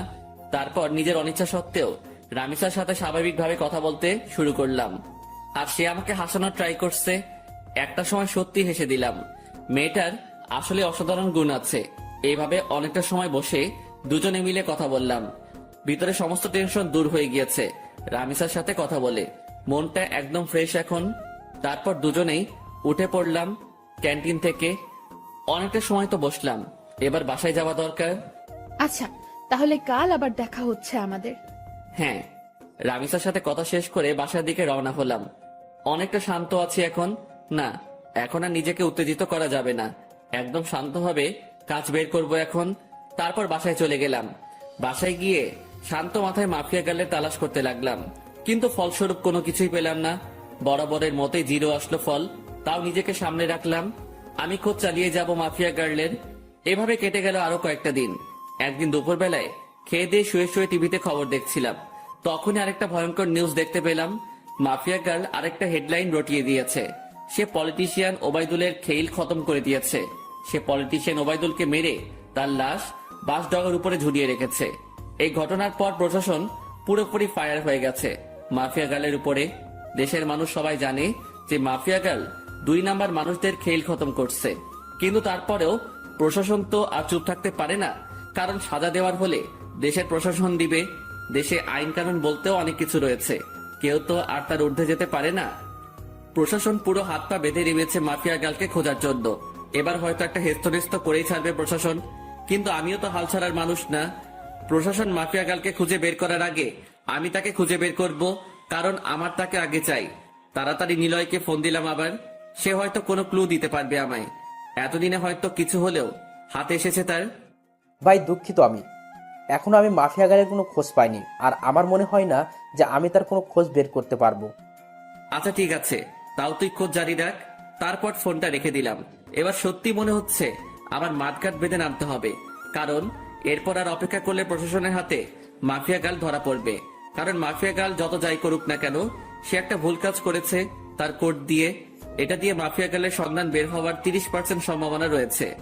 আমিও হয়তো চেষ্টা করলে বের করতে পারবো, কিন্তু আমার কাছে বর্তমানে এমন ভালো স্পিড ইন্টারনেট নাই। সো আমি আমার চাকুওয়ালা মাথা চালাবো। শান্ত মাথায় ভাবতে থাকলাম শুরু থেকে সবকিছু।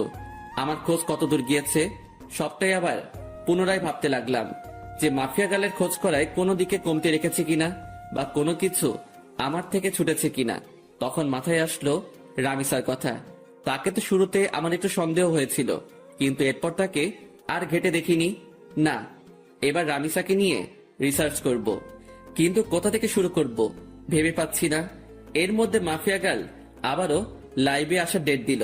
হ্যাঁ পেয়েছি। এবার মাফিয়া গার্লে লাইভ করার সময় আমি রামিসার সাথে থাকবো। সে যদি মাফিয়া গার্ল হয় তাহলে তো তখন সে লাইভ করতে পারবে না, বা আমার সাথে সেই সময় থাকতে বাহানা দেখাবে। তখন সেটা দেখেই যা বোঝার বুঝে নিব। পরের দিন মাফিয়া গার্ল আগের টাইমের ন্যায় ঠিক 3টায় লাইভে আসবে বলেছে। এদিকে আমি রামিসাকে ফোন দিয়ে বলেছি যে সে যেন আগামীকাল দুপুর 3টায় আমার সাথে দেখা করে। একটা জরুরি কাজ আছে তার সাথে আমার, তাকে বিশেষ কিছু বলার আছে আমার। সে সরাসরি না করে দেয়। না, কাল দুপুর 3টায় আমার একটা বিশেষ কাজ আছে, তখন তোমার সাথে কোনোভাবেই আমি দেখা করতে পারবো না। রামিসার কথা শুনে খটকা লাগলো মনের ভিতরে। তার মানে কি আমার ধারণাই ঠিক? রামিসাই সেই ক্রিমিনাল যাকে পুরো দেশের প্রশাসন মিলে বাতি লাগিয়ে খুঁজছে। ও মাই গড, মাফিয়া গার্ল এতদিন আমার চোখের সামনে ছদ্মবেশ নিয়ে ঘুরছে, অথচ আমি তাকে চিনতেই পারিনি। না, এবার একটা হেস্তনেস্ত করতেই হবে। এবার রামিসাকে ধরার পালা এসে গেছে। মাফিয়া গার্ল এবার পালাবে কোথায় এসব নিয়ে ভাবছিলাম। ঠিক তখনই রামিসা আমাকে আবার ফোন দিয়ে বড়সড় একটা শক খাইয়ে দেয়। আচ্ছা ঠিক আছে আকাশ, আমরা কাল 3টা বাজে দেখা করব। তবে হয়তো আমার কলেজে আসা হবে না কাল, বাসায় কিছু কাজকর্ম বাকি আছে। রামিসার কথা শুনে থতমত খেয়ে গেলাম। একটু আগে সে বলল কোনোভাবেই কাল 3টায় দেখা করা সম্ভব না, আবার এখন বলছে কাল 3টায় দেখা করবে। এদিকে আমি রামিসাকে নিয়ে কত কিছু ভেবে বসলাম। তাহলে কি রামিসা মাফিয়া গার্ল না? ও আল্লাহ, মাথা পুরো জ্যাম খেয়ে আছে। মাফিয়া গার্ল যদি কাল 3টার সময় লাইভ করে আর এদিকে রামিসা আমার সাথে থাকে, তাহলে তো রামিসা মাফিয়া গার্ল না। আমার সন্দেহটা তাহলে পুরোপুরি ভুল হবে না। আর ভাবতে পারছি না আমি কি সব ঘটছে আমার সাথে। একটা সূত্র ধরে 2 কদম এগিয়ে যাচ্ছি, কিন্তু পরবর্তীতে নিরাশ হয়ে 4 কদম পিছনে চলে আসছি। মাথা পুরো আগুনের মতন গরম হয়ে আছে। ফোনটা বালিশের পাশে রেখে ঘুমিয়ে পড়লাম। বিকেলবেলা ঘুম থেকে উঠে হাঁটতে বের হলাম। বের হওয়ার আগে বেশ কয়েকবার শামীমকে ফোন দিয়েছি, কিন্তু সে রিসিভ করেনি। কাকুর দোকানে বসে চা খাচ্ছিলাম, তখন শামীম ফোন দিল। কিরে, ফোন দিয়েছিলি মনে হয়? হ্যাঁ দিয়েছিলাম। আচ্ছা তোর কি হয়েছে বলতো? আজ কতদিন হয়ে গেল তুই ক্লাসে আসছিস না, তার উপরে কোনো খবর সবর নাই। আরে বাসায় একটা সমস্যা হয়েছে ছোট বোনকে নিয়ে, তাই কিছুদিন কলেজ আসিনি। সমস্যাটা কেটে উঠতে হয়তো আরো কয়েকটা দিন লাগবে, তারপর কলেজ আসবো। ও আচ্ছা, তাহলে তুই আগে সমস্যা সমাধান কর, পরে না হয় কলেজে আসিস। ওকে বন্ধু। শামীমের সাথে কথা বলে ফোনটা রেখে দিলাম। তারপর কাকুর দোকান থেকে উঠে বাসায় চলে আসলাম। অপেক্ষায় আছি কালকের দিনের। কোনো মতে আজকের দিনটা পার করে দিলাম। পরের দিন কলেজে চলে গেলাম। রামিসা আজ ক্লাসে আসবে না, তারও নাকি বাসায় কি কাজ বাকি আছে, তাই আজ আমার একাই কাটাতে হবে কলেজে। কোনোভাবে কলেজ টাইম শেষ করে বাসায় চলে এলাম। তারপর বাসায় এসে ফ্রেশ হয়ে খেয়ে দিয়ে রামিসাকে ফোন দিলাম। হ্যাঁ, কোথায় দেখা করবে বলো? কলেজ মাঠে আসো। আমিও বাসা থেকে বের হয়ে সেখানে আসছি। ওকে। আমি শার্ট পরে কলেজ মাঠে চলে গেলাম। সেখানে গিয়ে ঘাসের উপরে বসে আছি। 3টা বাজতে আর মিনিট 5 বাকি। এমন সময় রামিসাও চলে আসলো। আচ্ছা বলো তো, হঠাৎ আমার সাথে এমন কি জরুরি কথা বলবে যার কারণে আজ এই অসময়ে এখানে আসতে বললে? বলবো, একটু ওয়েট করো। আমি বাসার থেকে আসার সময় রামিসাকে নিয়ে অনেক কিছু ভেবে এসেছি। কেন? এখন বললে কি হবে? আরে একটু বসো না, এত অস্থির হচ্ছ কেন? একটু পরেই বলবো। এখন আগে মাফিয়া গার্লের লাইভ দেখবো। 3টা বাজতে চলেছে। রামিসা আমার মুখে মাফিয়া গার্লের কথা শুনে চোখ পাকিয়ে তাকিয়ে আছে আমার দিকে। কি হলো, এভাবে চোখ পাকিয়ে তাকিয়ে আছো কেন? আকাশ, হঠাৎ তোমার মাফিয়া গার্লকে নিয়ে এত মাথা ব্যথা উঠলো কেন? আরে না, কিসের মাথা ব্যথা? মাফিয়া গার্ল আজ লাইভে আসবে বলেছে। সবাই তার লাইভ দেখার জন্য বসে আছে, তাই আমিও দেখবো বলে ভেবেছি। ও আচ্ছা, পাশে এসে বসো। দুজন মিলে মাফিয়া গার্লের লাইভ দেখি। রামিসা এসে আমার পাশে বসলো, আর আমি মোবাইলটা হাতে নিয়ে মাফিয়া গার্লের ইউটিউব লিংকে ক্লিক করে সেখানে ঢুকে পড়লাম। 3টা বাজতেই মাফিয়া গার্ল লাইভে চলে আসলো। মাফিয়া গার্লের লাইভ দেখে আমি রামিসার দিকে হাঁ করে তাকিয়ে আছি। নিজের ভিতরে কেমন যেন একটা খারাপ লাগা কাজ করছে। আমি রামিসাকে নিয়ে কত কি না ভেবে ফেলেছিলাম, কিন্তু পরিশেষে সবটাই মিথ্যা প্রমাণ হলো। আর সত্যি যদি রামিসা মাফিয়া গার্ল হতো, তাহলে সে লাইভে আসতে পারতো না এই সময়ে। কারণ রামিসা আমার পাশে বসে আছে। সে একই সময় 2 জায়গায় 2 রকম কর্মকাণ্ড কি করে করবে? দেখ, নিজের উপরে চরম লেভেলের রাগ হচ্ছে। সিধা সাদা একটা মেয়েকে নিয়ে আমি কত বাজে ভাবনা করেছি। এই কি হলো, তোমার মন কোন দিকে? হ্যাঁ, তুমি না বললে মাফিয়া গার্লের লাইভ দেখবে? সে তো লাইভে এসে বকবক করছে, কিন্তু তোমার তো কোনো খবরই নাই। রামিসার ডাকে হুঁশ ফিরে আসলো। দেখবো তো। তারপর মাফিয়া গার্লের লাইভ দেখায় ফোকাস করলাম। সে তার ইন্ট্রোডাকশন নিয়েই যাচ্ছে। আমি আপনাদের আগেও বলেছি, এবারও বলছি, আমার কোনো খারাপ মাকসাদ নেই। আমার মূল মাকসাদ হচ্ছে যারা দেশের নাম বেচে বেচে খায় তাদের হাতে হারিকেন ধরিয়ে দেওয়া, আর আমি সেটাই করছি। শুধু তাই নয়, এবার দেশের মধ্যে যত কয়টা গ্যাংস্টার টিম আছে তাদের সব কয়টাকে আমি মৃত্যুর চৌকাঠেয় পৌঁছাইয়ে দিব। শান্তশিষ্টভাবে দেশ চলবে, কোনো ধরনের টিম আর থাকবে না। মাফিয়া খুফিয়া সব আমি ধুলোয় মিশিয়ে দিব। আর আগুন, আপনার মুখোমুখি হওয়ার ইচ্ছা আমার বহুদিন আগে থেকেই, অনেক আগ থেকেই শুনে এসেছি আগুনের নাম। যেই আগুন নাকি সত্যি এক সময়ের খতরনাক খেলাড়ি ছিল, যার নাম শুনলে এখনো নাকি অনেকের প্যান্ট ঢিলা হয়ে যায়। আমি চাই আপনার মুখোমুখি হতে, আমি চাই মানুষরূপী আগুনটাকে নিজের চোখে দেখতে। সো আপনি আমার মনের খয়াসটা পূরণ করে দিন। না হয় আমার যদি আপনাকে খুঁজে বের করতে হয়, সেদিন কিন্তু বাঘে সিংহের লড়াই হয়ে যাবে। সেদিন কিন্তু নিজের ক্রোধকে দমিয়ে রাখতে পারবো না। সেদিন নির্ঘাত আপনি আমার হাতে মারা পড়বেন। এটা কোনো হুমকি না, তবে হুমকির চাইতেও কম না। আপনি হতে পারেন এক সময়ের সর্বসেরা খিলাড়ি, কিন্তু মাথায় রাখবেন বর্তমান সময়ের নামকরা মাফিয়া গার্ল আমি। সো ভালোই ভালোই আপনার দর্শন করিয়ে দিন। এবারের মতন লাইফ সমাপ্ত করলাম। তারপর মাফিয়া গার্ল লাইফ কেটে চলে গেল, কিন্তু আমার মাথায় তো পুরো দাউ দাউ করে আগুন জ্বলতে শুরু করলো মাফিয়া গার্লের কথা শুনে।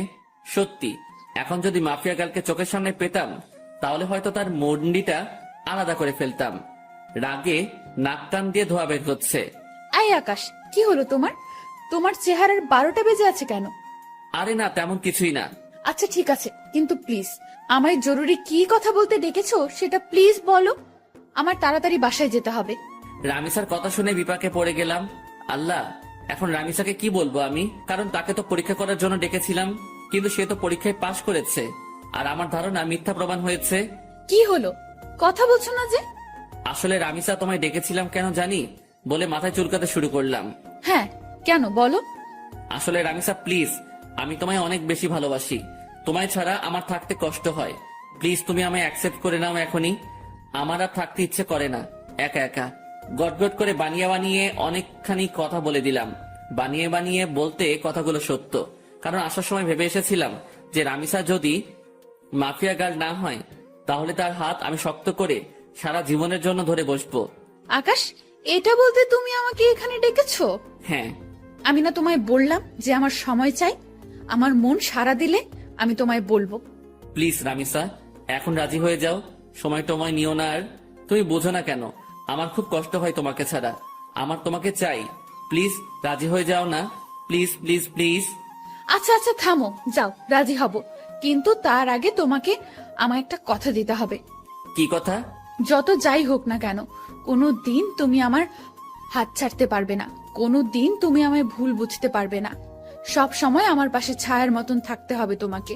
যত বিপদ আপদে আসুক না কেন, আমাকে কখনো একা লড়াই করার জন্য ছাড়তে পারবে না তুমি। তুমিও আমার সাথে সেই লড়াইয়ে সামিল হবে। পারবা এসব কথা রাখতে? রামিসা, আমি তোমার সব কথা রাখতে পারবো। নিজের জীবনে সবটুকু দিয়ে তোমায় আমি আগলে রাখবো। দুনিয়ার কোনো শক্তি আমার থেকে তোমাকে আলাদা করতে পারবে না। আমি আমার সবটা দিয়ে তোমায় রক্ষা করব। কোনো বিপদ আসলে তোমাকেও লাগবে না। তার মোকাবেলা আমি আকাশ একাই করব। কথা দিলাম তোমায়। এমন একটা মানুষই চেয়েছিলাম আমি জীবনে। প্লিজ তুমি আমায় কখনো ছেড়ে যেও না।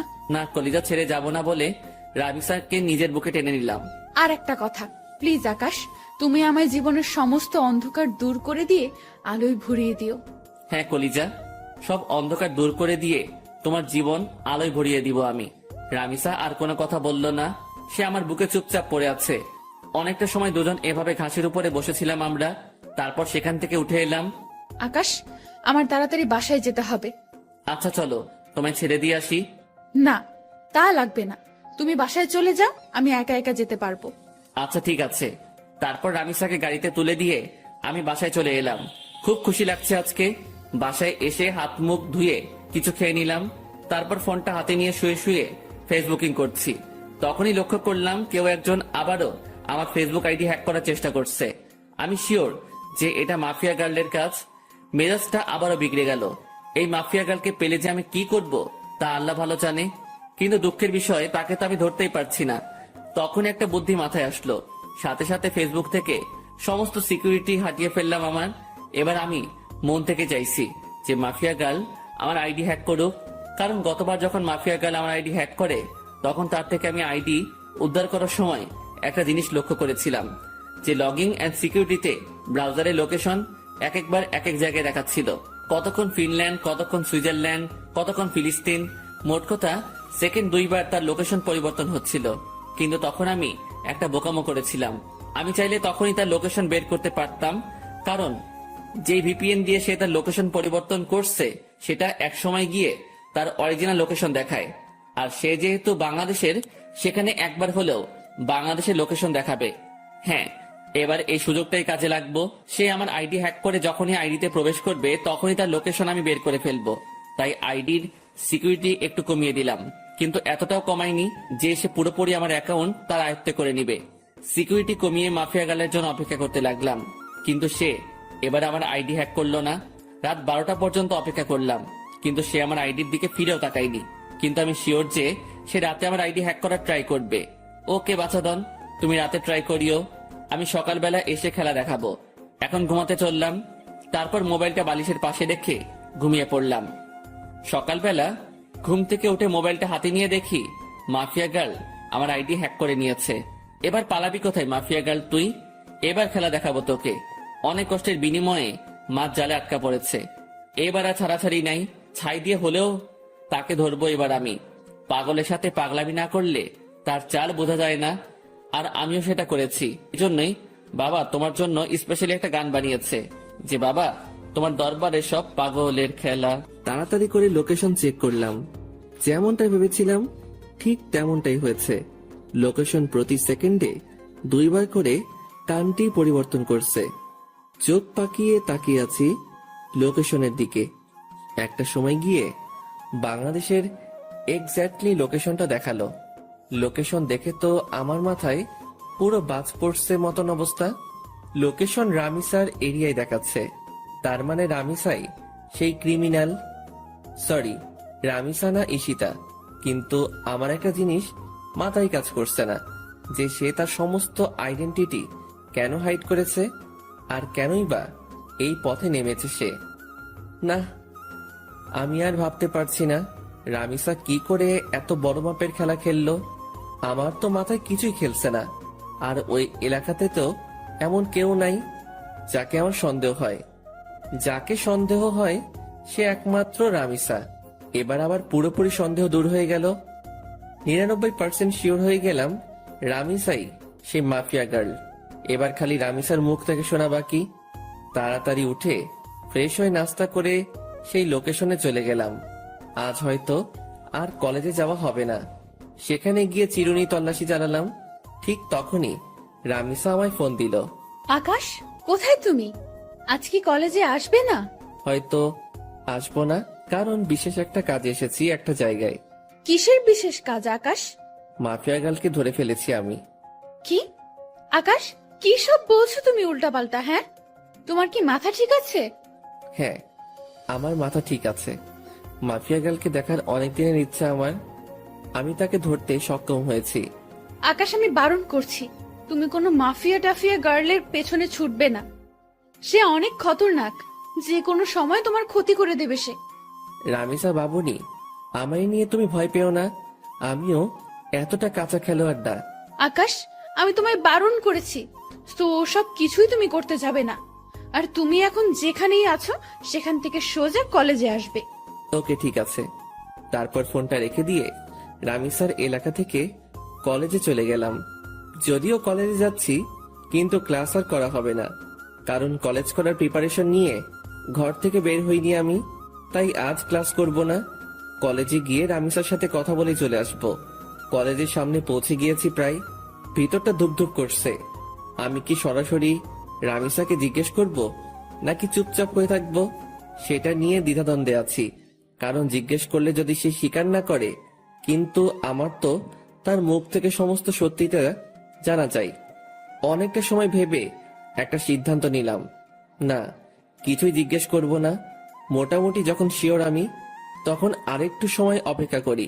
তারপর মাস নিজেই বড়শিতে এসে ধরা দিবে। কলেজে চলে এসেছি। রিক্সা থেকে নেমে ভাড়া পে করে ভিতরে চলে গেলাম। ক্লাস শুরু হয়ে গিয়েছে, কিন্তু রামিসা এখনো ক্লাসে যায়নি। সেই গেটের সামনে দাঁড়িয়ে আছে আমার জন্য। আসতে এত সময় লাগে তোমার? হ্যাঁ, আরে রিক্সা পেতে একটু দেরি হয়ে গিয়েছিল। হয়েছে, চলো এবার। কোথায় যাব? আর তুমি ক্লাসে যাওনি কেন?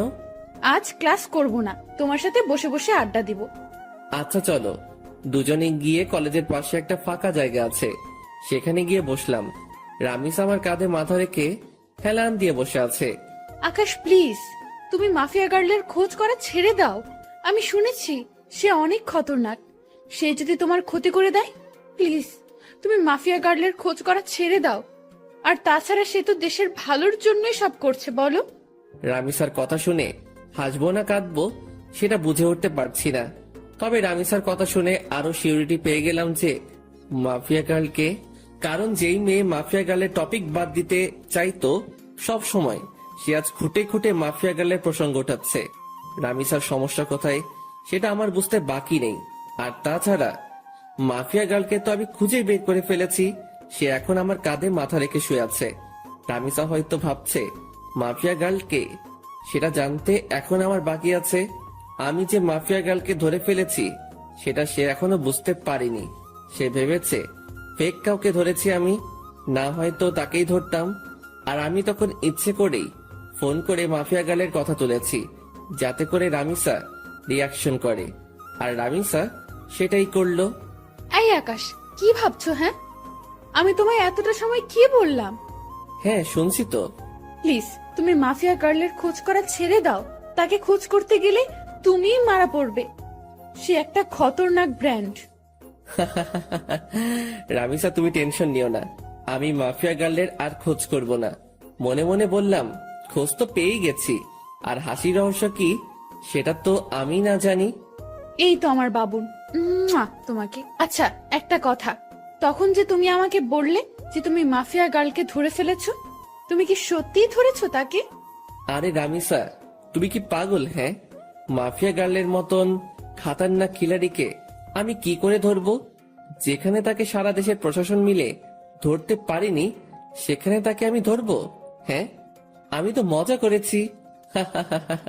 আকাশ, তুমি না অনেক দুষ্টু হয়ে গেছো। সে আজ নতুন না, আগ থেকেই দুষ্টু আমি। আমার কথা শুনে রামিসা ফিক করে হেসে দিল।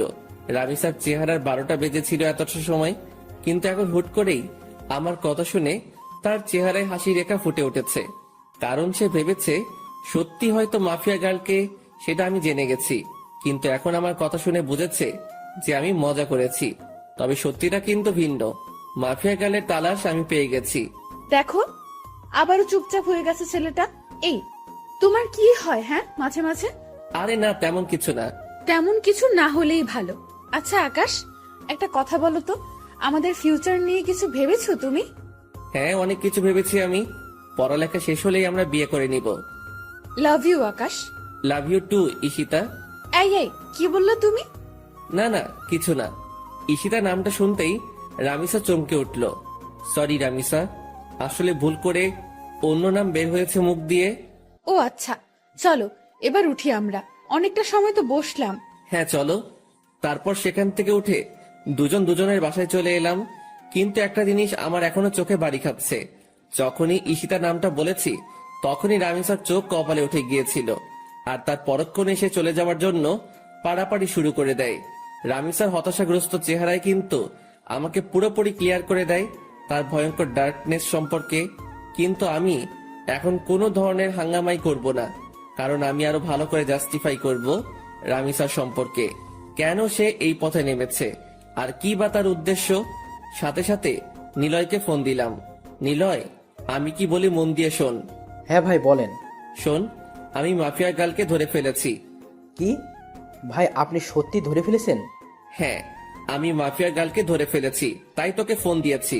শোন, তোকে একটা কাজ করতে হবে এখন। কি কাজ ভাই? মাফিয়া গার্লের কিছু ডিটেলস তোকে আমি দিচ্ছি, তুই সেই অনুযায়ী তার সম্পর্কে তালাশ করে বের করবি যে সে কেন এই পথে নেমেছে। আচ্ছা ভাই। কিন্তু শোন, এই কথা যেন কারোর কানে না যায়, বিষয়টা যেন তোর আর আমার মাঝে থাকে। ওকে ভাই। নিলয়কে রামিসার হালকা পাতলা কিছু তথ্য দিলাম, যাতে করে সে রামিসার সম্পর্কে খোঁজ বের করতে পারে। এদিকে আমিও খোঁজ চালাচ্ছি রামিসাকে নিয়ে। এভাবে 2-3টা দিন কেটে গেল। 4 দিনের মাথায় নিলয় আমাকে ফোন দেয়। ভাই ভয়ঙ্কর কিছু তথ্য হাতে এসেছে। কি তথ্য? ভাই মাফিয়া গালের একটা ছোট ভাই ছিল, যার নাম ছিল রাফসান। আপনি কি তাকে চেনেন বা জানেন? তখনই ঈশিতার ছোট ভাইয়ের কথা মনে পড়ল, যার নামও ছিল রাফসান। কলেজ লাইফে যখন ঈশিতার সাথে চলাফেরা ছিল, তখন সে রাফসানকেও মাঝে মাঝে কলেজে নিয়ে আসতো ঘোরার জন্য। আবার মাঝে মাঝে কোনো জায়গায় ঘুরতে গেলেও তাকে সাথে নিয়ে যেত।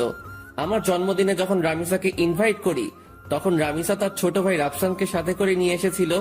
তাকে আমি বেশ ভালো করে চিনি। হ্যাঁ নিলয়, চিনি। কিন্তু কেন বলতো? ভাই রাফসান নাকি এই শহরের কোনো একটা কলেজে পড়াশোনা করত। একদিন সে কলেজে শেষ করে বাড়ি ফেরার সময় তার বাসার নিচে কয়েকটা ছেলেকে মাদক কেনাবেচা করতে দেখে। তখন সে পুলিশকে খবর দিয়ে তাদেরকে ধরিয়ে দেয়। ছেলেগুলো নাকি রাফিদের ছেলে ছিল, তাই রাফিদের জেদ উঠে যায় রাফসানের ওপরে। তাই সে থানার ওসিকে টাকা খাটিয়ে উল্টো মাদক দ্রব্য দিয়ে রাফসানকে ধরিয়ে দেয়। শুধু তাই নয়, রাফসানকে পুরো গুম করে ফেলার জন্য কন্টাক্ট হয় ওসির সাথে। ওসি তাই করে, সে রাফসানকে জঙ্গলে নিয়ে গিয়ে ব্রাশ ফায়ার করে মেরে ফেলে। আর মাফিয়া গাল যেই ওসিকে মারে বিভৎসভাবে, ওই ওসি সেই ওসি যে রাফসানাকে মেরেছিল। মাফিয়া গাল হয়তো তার ভাইয়ের প্রতিশোধ নেওয়ার জন্য এমন পন্থা অবলম্বন করেছে। নিলয়ের কথা শুনে বুকের ভিতর দাউ দাউ করে আগুন জ্বলতে শুরু করলো। তাহলে তো মাফিয়া গার্ড যা করছে সবটাই ঠিক করছে। আচ্ছা ঠিক আছে নিলয়, এবার ফোন রাখলাম। ফোনটা রেখে দিয়ে চুপচাপ বসে আছি। মাথার রক পুরো চটে গেছে নিলয়ের কথা শুনে। না, আজকের পর রামিসাকে আমি আড়াল থেকে পুরোপুরি সাপোর্ট করব, কারণ ভাই মরেছে, সেই কষ্ট তারই হয়েছে, কেউ তার কষ্টের ভাগ নেয়নি, তাই তো সে এমন ভয়ঙ্কর রূপ ধারণ করেছে। রামিসা, তুমি যা করেছো একদম ঠিকই করেছো। আজকের পর আমি আকাশ বেঁচে থাকতে দেখব তোমার গায়ে কে হাত দেয়। সব কয়টার হাত আমি শরীর থেকে আলাদা করে ফেলবো। গা পুরো শিরশির করে কাঁপছে। না, গিয়ে গোসল করে আসি। তাড়াতাড়ি ওয়াশরুমে ঢুকে পড়লাম। অনেকটা সময় পর গোসলখানা থেকে বের হলাম। মাথায় ইচ্ছে মতন পানি ঢেলেছি, কারণ রক্ত চটে গিয়েছিল মাথায়, তাই নিজেকে শান্ত করেছি। ফ্রেশ হয়ে এসে খেয়ে নিলাম। খেয়ে দিয়ে টিভিটা চালিয়ে দিলাম। শুয়ে শুয়ে টিভি দেখছি, তখনই একটা নিউজ চোখের সামনে ভেসে উঠল। ডিবি পুলিশের প্রধান জিডি সে মাফিয়া গাল সম্পর্কে বক্তব্য দিচ্ছে। মাফিয়া গালের কোডিং দিয়ে আমরা তার তথ্য বের করে নিয়েছি। আগামী 24 ঘন্টার মধ্যে আমরা তাকে ধরে এনে হাজতে ভরবো। নিউজটা শুনে ভিতরে ছ্যাদ করে উঠল। কি, তোরা 24 ঘন্টার মধ্যে মাফিয়া গালকে ধরবি? আমি আকাশ বেঁচে থাকলে দেখবো তোরা কি করে মাফিয়া গালকে গ্রেপ্তার করিস। সাথে সাথে টিভি অফ করে দিয়ে রামিসাকে ফোন দিলাম। সে ফোন রিসিভ করলো না। বেশ অনেক কয়বার ফোন দিয়েছি, কিন্তু সে রিসিভ করেনি। এইভাবে রাত হয়ে গেল। পরে সে নিজেই আমায় ফোন দিল। আকাশ, সরি, আসলে অনেকটা ঝামেলার মধ্যে আছি। প্লিজ তুমি কিছু মনে করিও না, কাল কলেজে আসলে কথা হবে। আচ্ছা ঠিক আছে, সাবধানে থেকো। আমি কথা শেষ করার আগেই রামিসা ফোনটা কেটে দিল। রামিসার আচরণে খুব টেনশন হচ্ছে। হয়তোবা সেও এই নিউজটা দেখেছে, তাই সে এমন ভয়ে আছে। না হলে হয়তোবা অন্য কোনো ঝামেলা হয়েছে। ধ্যাত, মাথায় কিছুই কাজ করছে না। কখন যে সকাল হবে সেই অপেক্ষায় আছি। কোনোভাবে রাতটা পার করে দিলাম। সকালে কলেজে গিয়ে দেখি রামিসা 8 থেকে কলেজে এসে পড়েছে। তাকে দেখে খুব চিন্তিত লাগছে। রামিসা, তুমি কি কোনো কিছু নিয়ে চিন্তিত? না না, আমি কিছু নিয়েই চিন্তিত না। প্লিজ তুমি ক্লাসরুমে চলো, আমার এখানে দাঁড়িয়ে থাকতে খুব ভয় হচ্ছে। আরে পাগল, কিসের ভয়? হ্যাঁ প্লিজ তুমি ক্লাসের ভিতরে চলো না। আচ্ছা বাবুম, চলো। ক্লাসরুমের ভিতরে আসলাম রামিসাকে নিয়ে। সে হুট করে আমায় জড়িয়ে ধরে কান্না শুরু করে দিল। ওকে কিছু বলতে যাব, ঠিক সেই সময় হট্টগোলের আওয়াজ কানে ভেসে আসলো। সাথে সাথে জানালা দিয়ে বাহিরে কি হয়েছে দেখার চেষ্টা করলাম। বাহিরে দেখেই তো চোখ পুরো কপালে উঠে গেল। বাহিরে 20-25টা পুলিশের গাড়ি। গাড়ি থেকে নেমে সবাই বন্দুক হাতে একদিকেই এগিয়ে আসছে। আস্তে আস্তে রামিসার খোঁজ করছে পুলিশগুলো। সবাই আমাদের ক্লাসরুমের দিকে আঙুল দেখিয়ে দিল। রামিসা, তুমি কোনো ভয় পেও না, আমি আছি। আকাশ, ওরা আমায় নিয়ে যাবে। ওরা আমায় আর কোনোদিন তোমার সাথে দেখা করতে দেবে না।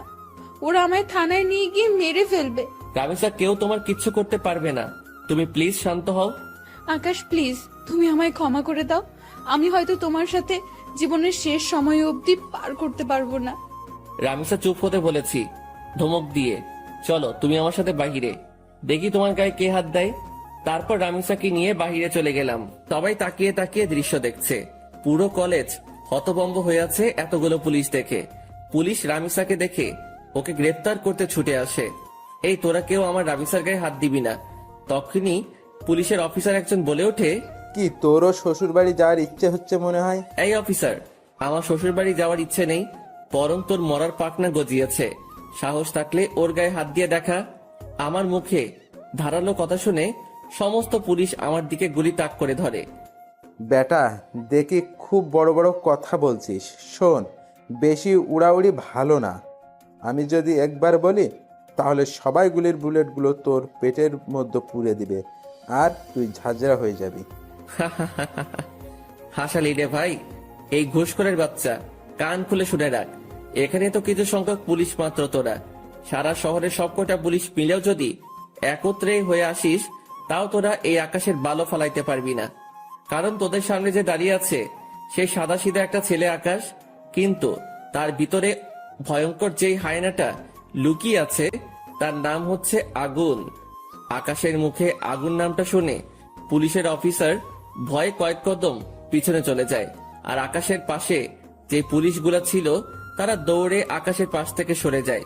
সবাই যেন কোন এক ভয়ঙ্কর হায়নার সামনে পড়ে গেছে, যার রক্তের নেশা একবার উঠলেই পুরো দুনিয়াদারি শ্মশানঘাট বানিয়ে ফেলবে। এই ঘুষখোরের বাচ্চা, কান খুলে শুনে রাখ, এখানে তো কিছু সংখ্যক পুলিশ মাত্র তোরা। সারা শহরের সব কয়টা পুলিশ মিলেও যদি একত্রে হয়ে আসিস, তাও তোরা এই আকাশের বালু ফালাইতে পারবি না। কারণ তোদের সামনে যে দাঁড়িয়ে আছে সে সাদাসিধা একটা ছেলে আকাশ, কিন্তু তার ভিতরে ভয়ঙ্কর যেই হায়নাটা লুকিয়ে আছে তার নাম হচ্ছে আগুন। আকাশের মুখে আগুন নামটা শুনে পুলিশের অফিসার ভয় কয়েক কদম পিছনে চলে যায়, আর আকাশের পাশে যে পুলিশগুলো ছিল তারা দৌড়ে আকাশের পাশ থেকে সরে যায়। সবাই যেন কোনো এক ভয়ঙ্কর হায়নার সামনে পড়ে গেছে, যার রক্তের নেশা একবার উঠলেই পুরো দুনিয়াদারি শ্মশানঘাট বানিয়ে ফেলবে। পুলিশের অফিসার কাঁপতে কাঁপতে আকাশকে জিজ্ঞেস করে, আপনি যে আগুন, তার প্রমাণ কি? আপনি তো আমাদের ভয়ও দেখাতে পারেন। শোন, আমি আগুনের নাম ব্যবহার করে তোদেরকে ভয় দেখাবে এমন কোন বাপের বেটা এখনো পয়দা হয় নাই। আর নকল নাম ব্যবহার করা তো দূরের কথা। আর তোদের যদি বিশ্বাস না হয় তোদের একটা ডেমো দেখাচ্ছি। পকেট থেকে ফোনটা বের করে প্রাইম মিনিস্টারকে ফোন কর, আর তাকে জিজ্ঞেস কর যে 2017 সালের 2 ফেব্রুয়ারিতে কি হয়েছিল, আর তার চোখের সামনে গুনে গুনে কয়টা লাশ মাটিতে ফেলেছিলাম আমি। এই ঘটনার সাক্ষী একমাত্র প্রাইম মিনিস্টার। পুলিশের অফিসার কাঁপতে কাঁপতে পকেট থেকে ফোনটা বের করে প্রাইম মিনিস্টারকে ফোন লাগায়। স্যার, একজন নিজেকে আগুন দাবি করছে। আমি তাকে জাস্টিফাই করার জন্য প্রমাণ চেয়েছি। সে প্রমাণস্বরূপ আপনাকে 2 ফেব্রুয়ারির কথা জিজ্ঞাসা করতে বলেছে। প্রাইম মিনিস্টার পুলিশ অফিসারের ফোন পেয়ে থতমত খেয়ে যায়। এই অফিসার, তোরা কার সামনে পড়েছিস তা তোরা নিজেও জানিস না। খোদার কসম, আগুন কোনো মানুষ না, সে মানুষরূপী এক ভয়ঙ্কর নরপিশাচ। তোদের জীবনে মায়া থাকলে সেখান থেকে তাড়াতাড়ি পালিয়ে আয়, না হয় পরবর্তী দিনের সকাল দেখার জন্য তোরা একটাও বেঁচে থাকবি না। পুলিশ অফিসার প্রাইম মিনিস্টারের কথা শুনে সোজা দৌড়ে গাড়িতে উঠে পড়ে। তার শরীরের কম্পন যেন আরো দ্বিগুণ হয়ে গিয়েছে, আর তার এখন একটাই মাকসাদ, সে তার নিজের জীবন বাঁচাবে আগে। মাফিয়া গার্ল জাগ গোল্লায় পুলিশ অফিসার নিজে গাড়ি ড্রাইভ করে সেখান থেকে পালিয়ে চলে যায়। পুলিশ অফিসারের দেখা দেখি বাকি সবাইও তাড়াতাড়ি সেখান থেকে অবস্থান ত্যাগ করে, আর কলেজের সবাই চোখ বড় বড় করে আকাশের দিকে তাকিয়ে আছে। তাদের যেন বিশ্বাসই হচ্ছে না যে তারা আগুনকে নিজের স্বচক্ষে দেখছে। রামিসাও পুরোপুরি অবাক। এই, তোমরা সবাই দাঁড়িয়ে দাঁড়িয়ে কি দেখছো? হ্যাঁ, যাও যে যার ক্লাসে যাও। আকাশের কথা শুনে সবাই দৌড়ে যে যার ক্লাসে চলে যায়। নিজেকে যেন নিজের কাছেই কোনো এক ভয়ঙ্কর দানব মনে হচ্ছে। আজ বহু বছর পর আগুন নামটা নিজের সাথে যুক্ত করলাম আবার। এদিকে রামিসা আমার পাশে দাঁড়িয়ে থরথর করে কাঁপছে আর কান্না করছে। রামিসাকে এক টান দিয়ে নিজের বুকের মধ্যে নিয়ে নিলাম। এই পাগলি বউ আমার, কান্না করে না। আমি আকাশ থাকতে তোমার গায়ে কে হাত দিবে? হ্যাঁ, বলেছিলাম না তোমার বিপদে আমি আকাশ একা দাঁড়ালেই যথেষ্ট, তোমার নিজেরও টেনশন করতে হবে না তা নিয়ে। আকাশের কথা শুনে রামিসা আরো শক্ত করে আকাশকে জড়িয়ে ধরে আর পাগলের মতন চুমু খেতে থাকে আকাশের বুকের মধ্যে। আকাশের বুকে চুমু খাচ্ছে আর পাগলের মতন কান্না করছে রামিসা। সে যেন নিজেকে আর কোনোভাবেই কন্ট্রোল করতে পারছে না। চোখের পানি নাকের পানি দিয়ে আকাশের বুক পুরো ভিজিয়ে ফেলেছে। আকাশ প্লিজ, তুমি আমায় কখনো ছেড়ে যেও না। আমি তোমাকে কখনো হারাতে চাই না। এমনিতেও আমি আমার কলিজার ভাইটাকে হারিয়েছি। না বাবুন, কোথাও যাব না তোমায় ছেড়ে। আমি সব সময় তোমার সাথে আছি। হয়েছে, এবার কান্না অফ করো। আকাশের কথা শুনে রামিসা কান্না অফ করে দেয়, কিন্তু ফোপানি কোনোভাবে বন্ধ হয় না তার। পাগলি বউ আমার বলে রামিসাকে কোলে উঠিয়ে নিলাম। তারপর ক্লাসরুমে চলে গেলাম। ক্লাসরুমের সবাই আমাদের দিকে করুণ দৃষ্টিতে তাকিয়ে আছে। মনে হচ্ছে যেন আমার কাছে তারা নিজের প্রাণ ভিক্ষা চাইছে। আরে ভাই, আজব তো, আমি মনে হয় মানুষ পেলে খুন করি, তারা এমন ভয় পাচ্ছে কেন আমাকে? পাশ থেকে একজন বলে ওঠে, ভাই প্লিজ আমাদের কোনো ক্ষতি করিয়েন না, আমরা আপনার কাছে হাত জোর করছি। আরে তোমরা কি শুরু করছো? হ্যাঁ, আমিও তোমাদের মতন মানুষ, আমি কোনো নরপশু না। তবে হ্যাঁ, বদ লেভেলের মানুষদের জন্য তাদের বাপ আমি। কিন্তু ভালোর কোনো ক্ষতি আমি আজ পর্যন্ত করিনি, আর করবও না। সো ভয়ের কিছু নেই। ধন্যবাদ আগুন ভাই। আচ্ছা তোমরা প্লিজ একটু ক্লাসরুম থেকে বেরিয়ে যাও, আমার রামিসার সাথে কিছু কথা আছে। সবাই আমার কথা মতন ক্লাসরুম থেকে বেরিয়ে যায়। আমি রামিসাকে কোল থেকে নামিয়ে দেই। এই পাগলি, এখনো ভয় আছো তুমি? হ্যাঁ, অনেক ভয় আছে, কারণ তুমি তো জেনেই গেছো যে আমি মাফিয়া গার্ল। সো তুমি যদি আমার উপরে কোনো রাগ ছাড়ো। আমার মাথা খারাপ? হ্যাঁ, যে আমি আমার বাবুনির উপরে রাগ ছাড়বো? তবে হ্যাঁ, সত্যি বলতে তোমার উপরে অনেক রাগ জমেছিল আমার, কিন্তু সেসব আর নেই, কারণ তোমার এই পথে আসার রিজন আমি জেনে গেছি। কিন্তু একটা কথা বলো তো, যে তুমি এত কিছু করলে কি করে? সেদিন যখন 3টার সময় তোমার সাথে আমি বসেছিলাম, কিন্তু অন্যদিকে মাফিয়া গার্লের লাইফ চলছিল কি করে? সেদিন তুমি যখন বলো আমায় যে তুমি 3টার সময় আমার সাথে দেখা করতে চাও, তখন শুরুতে আমি বারণ করি, কিন্তু পরে ঠিকই হ্যাঁ বলি, কারণ তুমি আমায় সন্দেহ করেছিলে, সেটা আমি বুঝতে পারছিলাম। তাই আমি আগ থেকেই লাইভ রেকর্ড করে সেটা 3টায় কাটায় কাটায় সেট করে দিই, আর 3টা বাজতেই সেটা প্লে হয়ে যায় আপনা আপনি।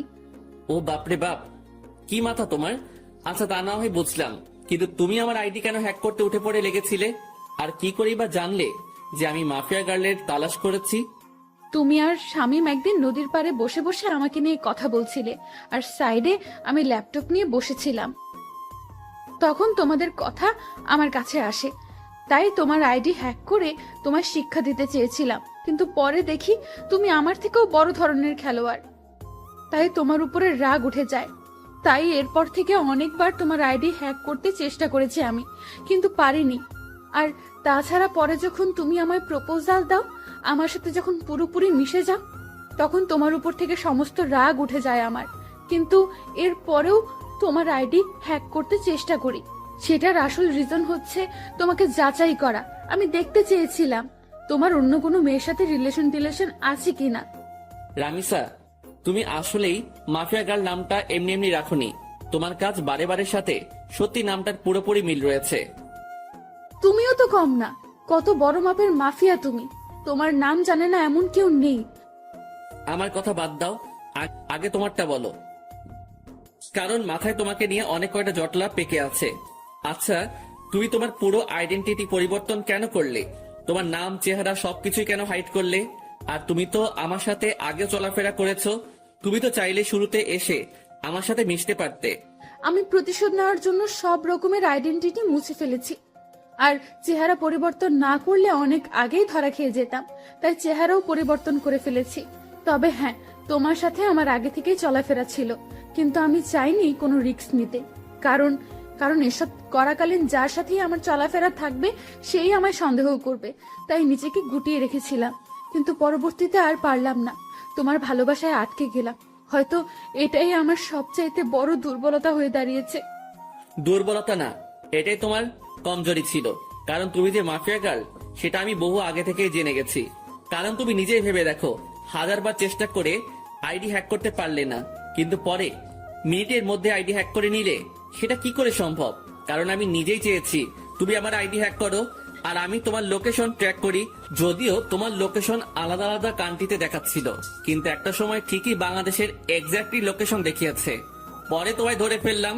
তুমি অনেক ভয়ঙ্কর আকাশ। ভয়ঙ্কর না হলে কি কতটা দূর আসতে পারতাম না? কখনোই। ভয়ঙ্কর দেখেই এতটা দূর আসতে পারছি। তবে যাক, আমি অনেক খুশি যে আমি আগুনকে ভালোবেসেছি, যে মানুষকে আমি খুঁজছিলাম মনে প্রাণে আমার সাহায্য করার জন্য, কারণ আমি সবকিছু একা সামলাতে পারছিলাম না, তাই তোমার সাহায্যের দরকার ছিল আমার, কিন্তু কোথাও খুঁজে পাইনি। এখন পরিশেষে এসে দেখি সেই মানুষটাই আমার ভালোবাসার মানুষ। রামিসা, যা হয়েছে হয়েছে, আজকের পর আর কখনো ওসব করবে না, কারণ আমি থাকতে তোমার অমন বাজে কাজ করতে হবে না, আমি সব দেখে নিব। আচ্ছা ফলে এবার আজকে আর ক্লাস করতে হবে না তোমার। আমি তোমার বাসায় পৌঁছে দিয়ে আসছি, আর তোমার বাসায় 2-1জন ছেলে পাহারায় ঠিক করে দিয়ে আসছি, তারা তোমার সব সময় দেখভাল করবে। ছেলে ঠিক করবে কেন? কারণ তোমার উপরে এখন অনেকের আক্রোশ জন্মে গেছে, বর্তমানে কঠিন সমালোচনায় রয়েছে তুমি। আমি আগুনের নাম এখন অনেকটাই বিলুপ্ত, আমাকে মানুষ চিনে গেছে সেটা নিয়ে সমস্যা নাই, কিন্তু তোমাকে চিনে গেছে সেটা নিয়ে সমস্যা। কলেজে কেউ না কেউ তো ভাইরাল করে দেবে তোমার কথা, কারণ পুলিশ যখন তোমায় গ্রেফতার করতে এসেছিল তখন তারা কলেজে পাবলিশ করে দিয়েছে যে এই কলেজেই মাফিয়া গার্ল রয়েছে, সে এই কলেজে পড়াশোনা করে। পরবর্তীতে পুলিশ তোমায় গ্রেফতার করার জন্য তালাশ করে, সকলেই তখন বুঝে যায় যে তুমি মাফিয়া গার্ল। সো তাই তোমার সমস্যা হতে পারে, তাই সিকিউরিটি দিচ্ছি তোমার বাড়ির আশেপাশে। আচ্ছা। রামিসাকে বাড়িতে পৌঁছে দিয়ে এসে নিজেও বাসায় চলে আসলাম। আজ অনেক ধকল গেছে, তাই হাত মুখ ধুয়ে শুয়ে পড়লাম। খাবারের কোনো চিন্তা নেই, কারণ এই অবেলায় কিসের খাবার খাবো, তাই শুয়ে ঘুমিয়ে পড়ি। দুপুরে উঠে না হয় খেয়ে নিব। অন্যদিকে পুরো দেশে কিছু সময়ের মধ্যেই মাফিয়া গার্ল ভাইরাল হয়ে যায়। রাফিদের ছেলে পেলে তো মাফিয়া